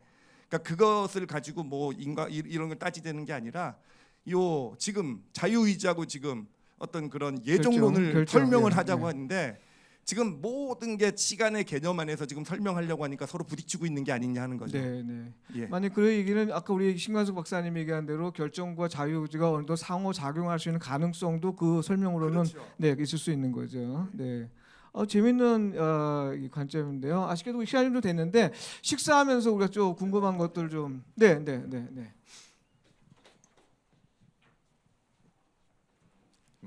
저의 자유의지에 관해서 제가 생각하고 아는 범위 내에서만 좀 잠깐 말씀을 드리겠습니다. 밥을 먹어야 되니까 빨리 말씀을 네, 드리죠. 짧게. 어떤 인간은 모든 자극 인자에 부딪히면서 이제 행위를 하면서 살아가게 되는데, 아까 김남우 교수님께서 말씀하셨듯이 행위 과정에서 내부에서 진행되는 것에 대한 것을 처음 인지하고, 그래서 이것이 자유의지에 의해서 이루어지는 것이냐, 아니면 결정적인 어떤 코드화돼서 이렇게 사슬에 의해서 이루어지는 것이냐에 대한 지금 얘기를 하는 것 같습니다. 근데 얘기의 그 논점들이 되게 이제 특히 김남우 교수님께서 심리철학을 하신다니까 저의 의견도 좀 흥미가 있을 거라고 생각을 해서 제가 마이크를 잡았는데, 사실 어떤 행위를 하는 그 과정에서 우리 내부에서의 그것이 행위를 이끌어내는 내부의 어떤 과정이 있다라고 하면은, 그 과정을 우리가 좀 더 상세히 살펴볼 필요가 있다는 생각이 듭니다. 지금은 주로 오늘 그 내용이 뇌를 중심으로 해서 하는 것에 조금 저의 소견을 조금 더 첨부했으면 싶은 생각입니다. 지금 조준환 목사님께서 말씀하셨지만 그 한의학에서는 그 뇌보다는 오장육부의 정신 세계를 더 강조합니다. 사실은 뇌라고 하는 것이 모든 정신 활동의 처음과 끝을 다 주관하는 것이고 감정까지도 거기서 이제 운영되는 것으로 이제 그 설명을 하고 그것을 연구를 하지만은 실제로는 이제 오장육부에서 뇌보다 먼저 정신 활동이 이루어지는 것이고 그 모든 오장육부에서 이루어지는 것이 뇌에 입력이 되면서 뇌 그 신경 시스템에 입력이 돼서 그 자체 내에서 여러 가지 책설이다 뭐다 해가지고 운영이 되는 정신 활동이 운영이 되는 것으로 되어 있기 때문에 정신 활동의 이니셜 팩터는 그 뇌 오장육부에서 이루어지는 것이다라고 얘기를 하는 것입니다. 그리고 저희들이 제가 자유 의지를 기본적으로 아니다 기다라고 하는 것에 대한 것은 제가 철학적으로 얘기할 수는 없지만 애초에 하나님께서 우리 인간에게 창조주가 우리에게 부여하신 자유 의지라고 하는 수준에서 저는 시작을 한 것이기 때문에 너무나 당연히 그것은 받아들이는 것이고 하나님께서도 하와가 자유 의지로 선악과를 따먹는 것을 막지 않으셨다는 것을 보면서 그것을 우리가 증거할 수 있다고 보고 또 야곱이 야복강가에서 하나님과 씨름하는 과정에서 하나님의 졌다라고 되어 있는데 그것이 인간의 자유 의지에 의한 죄성에 졌다라고 하는 것으로 저는 해석을 하기 때문에 하나님도 인간의 자유 의지를 부여하시면서 인간에게 맡겨진 것이기 때문에 자유의지는 인간 존엄의 어떤 인간 타락의 중요한 바로메터가 될 수 있는 그런 요소다라고 볼 수 있겠습니다. 일단 제일 중요한 관점이 우리는 심신 이론론이 아닙니다. 이제 심신 이론론입니다. 그러니까 우리가 기능과 물질이라고 하는 두 관점에서 봤을 때 따로 놓는 것이 아니라 기능이 물질에 영향을 주고 물질이 기능에 영향을 주는 상호관계 속에서 이루어진다라고 얘기합니다. 그래서 기능과 물질은 따로가 아니라 같이 기능이 물질을 만들어내고 물질이 또 그 속에서 기능이 외연된다 이렇게 볼 수 있는데 마찬가지로 우리 몸과 그 정신 세계도 몸 속에 정신 세계가 들어 있고 정신 세계가 몸에 영향을 주고 몸이 정신 세계를 이제 이렇게 이끌어낸다 이렇게 저희는 얘기를 합니다. 그래서 이 오장육부라고 하는 조직 세포 생물학적인 그런 육체에서에는 반드시 그 정신 세계가 이제 존재하고 있고 하나님이 그렇게 창조하셨다는 것이고 저는 그것을 그 감정이라고 얘기했고 몸에서 이루어지는 정신 세계를 이제 무의식 세계에 해당을 시켰고 뇌에서 이루어지는 정신 세계는 이제 의식 세계에서 중추신경에서 이루어진다 이렇게 서로 좀 분리를 했습니다. 그리고 그 예를 든다면 간장에는 노라고 하는 감정이 존재한다는 것이죠. 근데 노라고 하는 감정이 어떠한 물질에 영향을 주느냐라고 하는 상호관계를 저는 이렇게 설명을 합니다. 간장의 그 해독 기능이나 면역 기능이나 이런 성장 기능, 대사 기능들이 간장에서 이루어집니다. 근데 그러한 공격적이고 그런 진행을 생리적인 기능을 발휘할 때는 노라고 하는 감정에 의해서 이루어진다는 것이죠.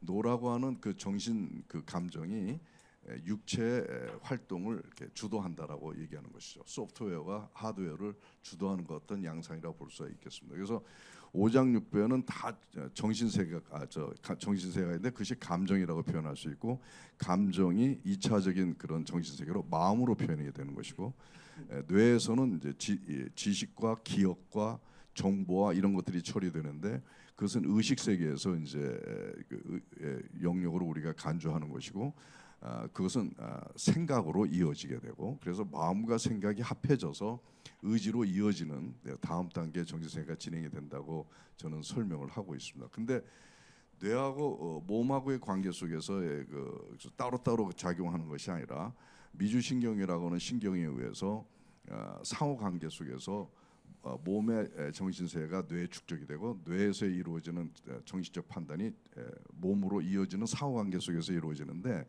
우리가 이제 원심성, 구심성 신경 과정을 얘기를 합니다. 그러니까 뇌에서 내려오는 정신 그 메커니즘을 우리가 원심성이라고 얘기하고 몸에서 이루어진 정신세계가 뇌에 축적이 되는 과정을 구심성이라고 얘기하는데 그 과정이 7대3 정도의 비율로 나타난다는 것입니다. 그래서 몸에서 이루어지는 감정이나 무의식 세계가 70%가 더 그 정신 세계의 활동의 포션을 차지하고 30%가 의식 세계, 뇌에서 이루어진 의식 세계라고 이제 얘기하는 것을 제가 주장을 하고 있고 특히 이 인지과학자들의 얘기, 그 요즘은 뇌만의 문제가 아니라 몸의 문제가 더 중요하다고 강조하는 학자들이 생겨나기 시작했습니다.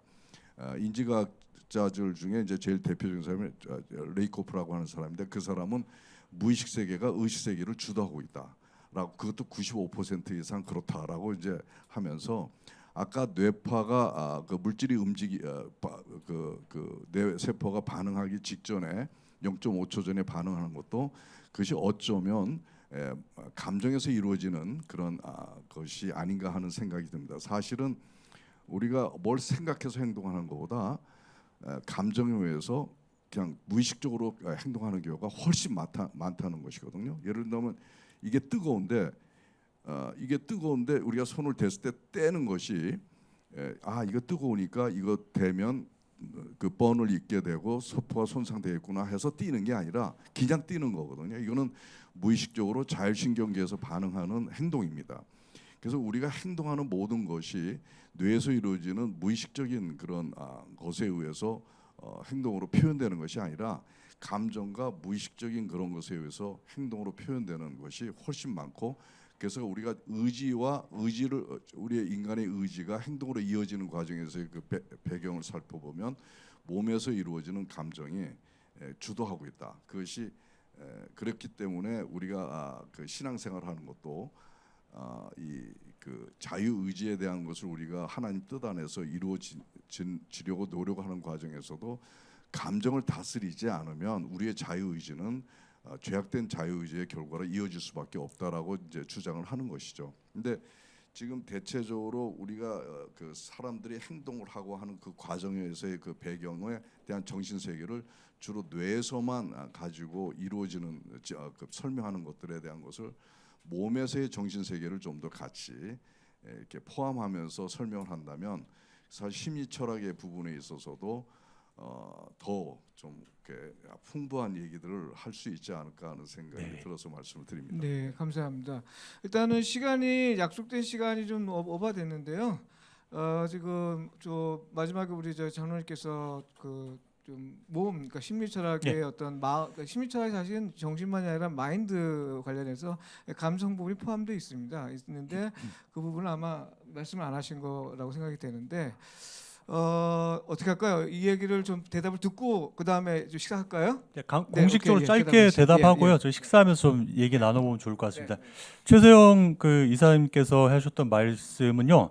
이제 현대의 학계에서는 이제 체화된 인지라고 하는 이론으로 알려져 있습니다. 체화된 인지. 그래서 그러니까 이제 어떤 문제 의식을 갖고 있는지 제가 감히 추측하자면 데카르트식의 영혼을 아마 보다는 그러니까 데카르트식 영혼이라고 하는 것은 공간을 점유하고 있지 않은 실체예요. 근데 이런 식의 영혼을 가정하게 되면은 상당히 골치 아픈, 그러니까 혹을 떼려고 하다 더 큰 혹을 붙이는 그런 문제들이 일어난다는 게 20세기 철학자들에서 밝혀졌거든요. 그래서 이런 식의 영혼 개념을 웬만하면 손을 안 대려고 합니다. 현대 신학자들도. 그래서 아까 말씀하셨듯이 영혼이라고 하는 게 있다면 그것은 말씀하셨듯이 몸에 의해서 형성된 것이 아닌가. 여기서 이제 전문 철학자들은 이제 emergence, 창발이라는 개념을 사용하는데 창발된 것으로 보려고 하는 신학자들이 많이 늘고 있는 게 아마 최소영 이사님께서 하셨던 그 맥락하고 일치되는 거고요. 다만 여기서 이제 진지하게 학술적으로 반드시 그런 입장을 취했을 때 짚고 넘어가야 될 문제는 뭐냐면요. 감정과 같은 정신적 영역이 창발된다는 건 인정합니다. 자, 여기서 문제는 뭐냐면 창발된 이것이 역으로 뇌와 신체에게 인과적인 영향력을 행사할 수 있는가라고 하는 물음은 아직까지 설득력의 대답이 안 나오고 있어요. 여기에 대한 학술적인 대답이 솔루션이 나와야지만 이 입장이 완결성을 갖게 됩니다. 근데 여기에 대해서 아직까지는 부족한 점이 많다. 여기까지만 제가 말씀을 일단 드리겠습니다. 네. 네.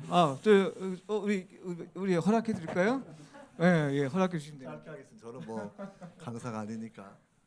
근데 일단 그 창발에 대한 이야기 잠깐 설명을 드리면 사실 성경적 인간과는 충돌이 좀 일어나는 부분이 있거든요. 가령 주님 십자가에 달려 돌아가실 때 그날 죽는 날인데 그 강도에게 너와 내가 낙원에 있다라는 말씀을 하는 부분들하고 또 한 가지 이제 우리 계시록 바라보면 이미 순교당한 사람들, 이미 하늘에 있는 그런 사람들은 여전히 지성과 감성과 의지를 가진 존재로 묘사가 되어 있습니다. 그러니까 기독교적 인간관의 그런 개념이 일부 요즘의 새로운 학설들이 심신 단일 이런 설명하는 분들도 있는데 우리가 성경 전체를 바라본다고 하면 이미 마음과 몸이 나뉘어지는 영역들이 분명히 있다라는 겁니다. 이런 부분까지 사실 더 많은 논의가 분명히 필요하겠지만 우리가 주님의 가르침이라든지 성경의 본문 자체가 이미 몸과 마음에 밀접한 관계가 있으니까 정서를 다스리고 내용이나 뭐 낙심하지 별 다 하는 거지만 결정적으로 그래도 마음과 몸은 별도의 실체라는 그런 개념을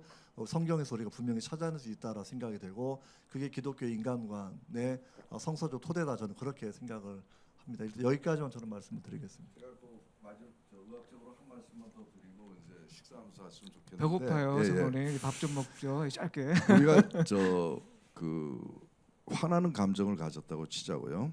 그것이 어떻게 뇌에 영향을 줄 수 있느냐라고 하는 과정에서 우리가 화를 내게 되면 금방 그 화라고 하는 그 감정 에너지가 미주신경을 통해서 뇌에 전달이 됩니다. 이게 그런데 그 자율신경이 이제 외인성, 내인성이 있어가지고 몸에서 이루어지는 정신 세계는 전부 신경계를 통해서 뇌로 전달이 되게 돼 있습니다. 그러면 그것을 뇌하수체가 그걸 받습니다. 그러면 그 뇌하수체에서 이제 그 갑상선이나 뭐 여러 가지 간이나 여러 가지 장기 호르몬 장기에다가 독성 호르몬 분비에서 콜티솔이라든가 카테콜라민이라든가 하는 그런 독성 호르몬 분비를 과잉시키죠. 그것이 바로 몸하고 감정 하나로 인해서 몸하고 뇌세포의 관계 속에서 이루어지는 메커니즘이거든요. 그래서 그것이 실질적으로 혈압을 올리고 세포 손상을 일으키고 활성산소를 많이 만들어내고 하는 등의 육체적 문제를 이제 유발을 하게 되어 있습니다. 그래서 모든 그 감정이라고 하는 보이지 않는 형체의 그 정신의 그 요소들이 실질적으로 물질과 그 어떤 뇌세포에 영향을 주는 그런 것들이 아주 순식간에 항상 이루어지는 게 인간의 정신 활동이거든요. 그래서 네. 그렇습니다. 네, 네. 뭐 이해했습니다. 또 뇌에서 또 뇌 안으로도 내려오는 영향도 미치기도 하고 서로 상호적 있는. 지금 아마 김기현 목사님께서 박사님께서 말씀하고 싶은 거는 사람의 심신 이론론에 대해서 아마 조금 더 성경적인 측면에서는 심신 이론 실체적인 측면에서 생각할 부분도 있다라는 말씀을 좀 부연한 것 같고요. 또 감정과 뇌의 상관관계에서 무엇이 우선이냐라는 차원 이 부분은 아주 굉장한 큰 숙제인데 그 부분을 또 같이 언급해 주신 것 같습니다. 자, 여러분 지금까지 논의는 우리가 엄밀히 말해서 하나님의 형상과 자유의지라고 하는 이 맥락에 포커스를 맞추지 않았지만 그래도 자유의지가 어떤 논점이 있고 또 어떤 문제로 논쟁이 되고 있고 하는 것들은 대충 파악이 되셨다고 생각이 되고요. 또 보충 우리 장로님께서 말씀하신 그 한의학적인 관점에서 뇌와 몸의 관계를 얘기하시면서 뇌로만 설명할 수 없는 부분이 있다라는 부분을 이제 말씀하시면서 좀 논점이 좀 확장된 것 같고요. 또 심신 이론론과 이론론의 부분에 대한 또 이 차이들을 통해서 기독교 내에 이런 차이가 있다는 것도 우리가 좀 인지한 것 같습니다. 그리고 또 하나는 우리 신광수 박사님이 말씀한 대로 결정과 자유의지의 부분들을 굳이 두 가지로 구분될 게 아니라 결정론과 자유의지가 서로 상호작용하는 현상을 우리가 부정할 수 없으니 메커니즘을 발견하는 것이 오히려 더 우리 앞으로의 기독교 신학적인 측면에서 더 중요한 것이 아니겠느냐라는 의견도 제시가 됐고요. 우리 조재란 목사님은 이제 장로님의 의견을 바탕으로 해서 우리 감정 또 시간 상수가 아닌 중력 상수를 통해서 설명할 수 있는 또 다른 방식이 있을 수 있다. 하는 제안도 하셨습니다. 아주 재미있는 이야기들이 지금 서로 거론됐는데요. 다 이해하기는 어렵겠죠. 그러나 점점 가면서 우리가 논의하면서 이해하면 좋겠고요. 제가 부탁드리기는 이거 논의 끝나면 제가 기도하고 마치고요. 끝나면 우리 좀 식사하기 전에 먼저 사진을 한 장 찍고 그리고 우리가 좀 식사를 하겠습니다. 그렇게 해주시겠죠? 네. 그럼 제가 기도하고 일단 마치도록 하겠습니다. 하나님 아버지, 제2회 미디에이트 목회자 포럼을 갖게 하시면 감사합니다. 우리 김남화 박사님과 김겨우 박사님 두 분이 많은 준비를 통해서 이렇게 좋은 의견을 내려주시고 또 우리가 알지 못했던 것들을 또 알고 깨닫게 해주시니 감사합니다. 영원한 숙제, 하나님 앞에서 우리가 어떤 존재이고 어떻게 살아야 될 것인가 하는 이 문제 앞에서 이 자유의지로 인해서 여러 가지 문제를 많이 일으키는데 이게 과연 무엇인지를 함께 생각해 봤습니다. 하나님, 참 어렵고 우리의 부족한 지혜로 다 헤아리기 어려우나 하나님께서 우리의 모든 것들을 인도해 주시고 또 더 큰 지혜를 주셔서 서로 나눠지는 이런 사고방식이 아니라 어떻게 하면 이런 갈등된 상황 속에서 우리가 융합하며 통합하며 살아갈 수 있는지 하나님 지혜를 허락하여 주시옵소서. 늦게까지 함께 참여한 모든 분들을 하나님께서 인도해 주시고 앞으로 모든 미디에이트 목사 포럼 가운데서 하나님의 역사하심 속에서 큰 변화가 있을 수 있도록 도와주시옵소서. 감사하며 예수님의 이름으로 기도하옵나이다. 아멘. 네, 감사합니다.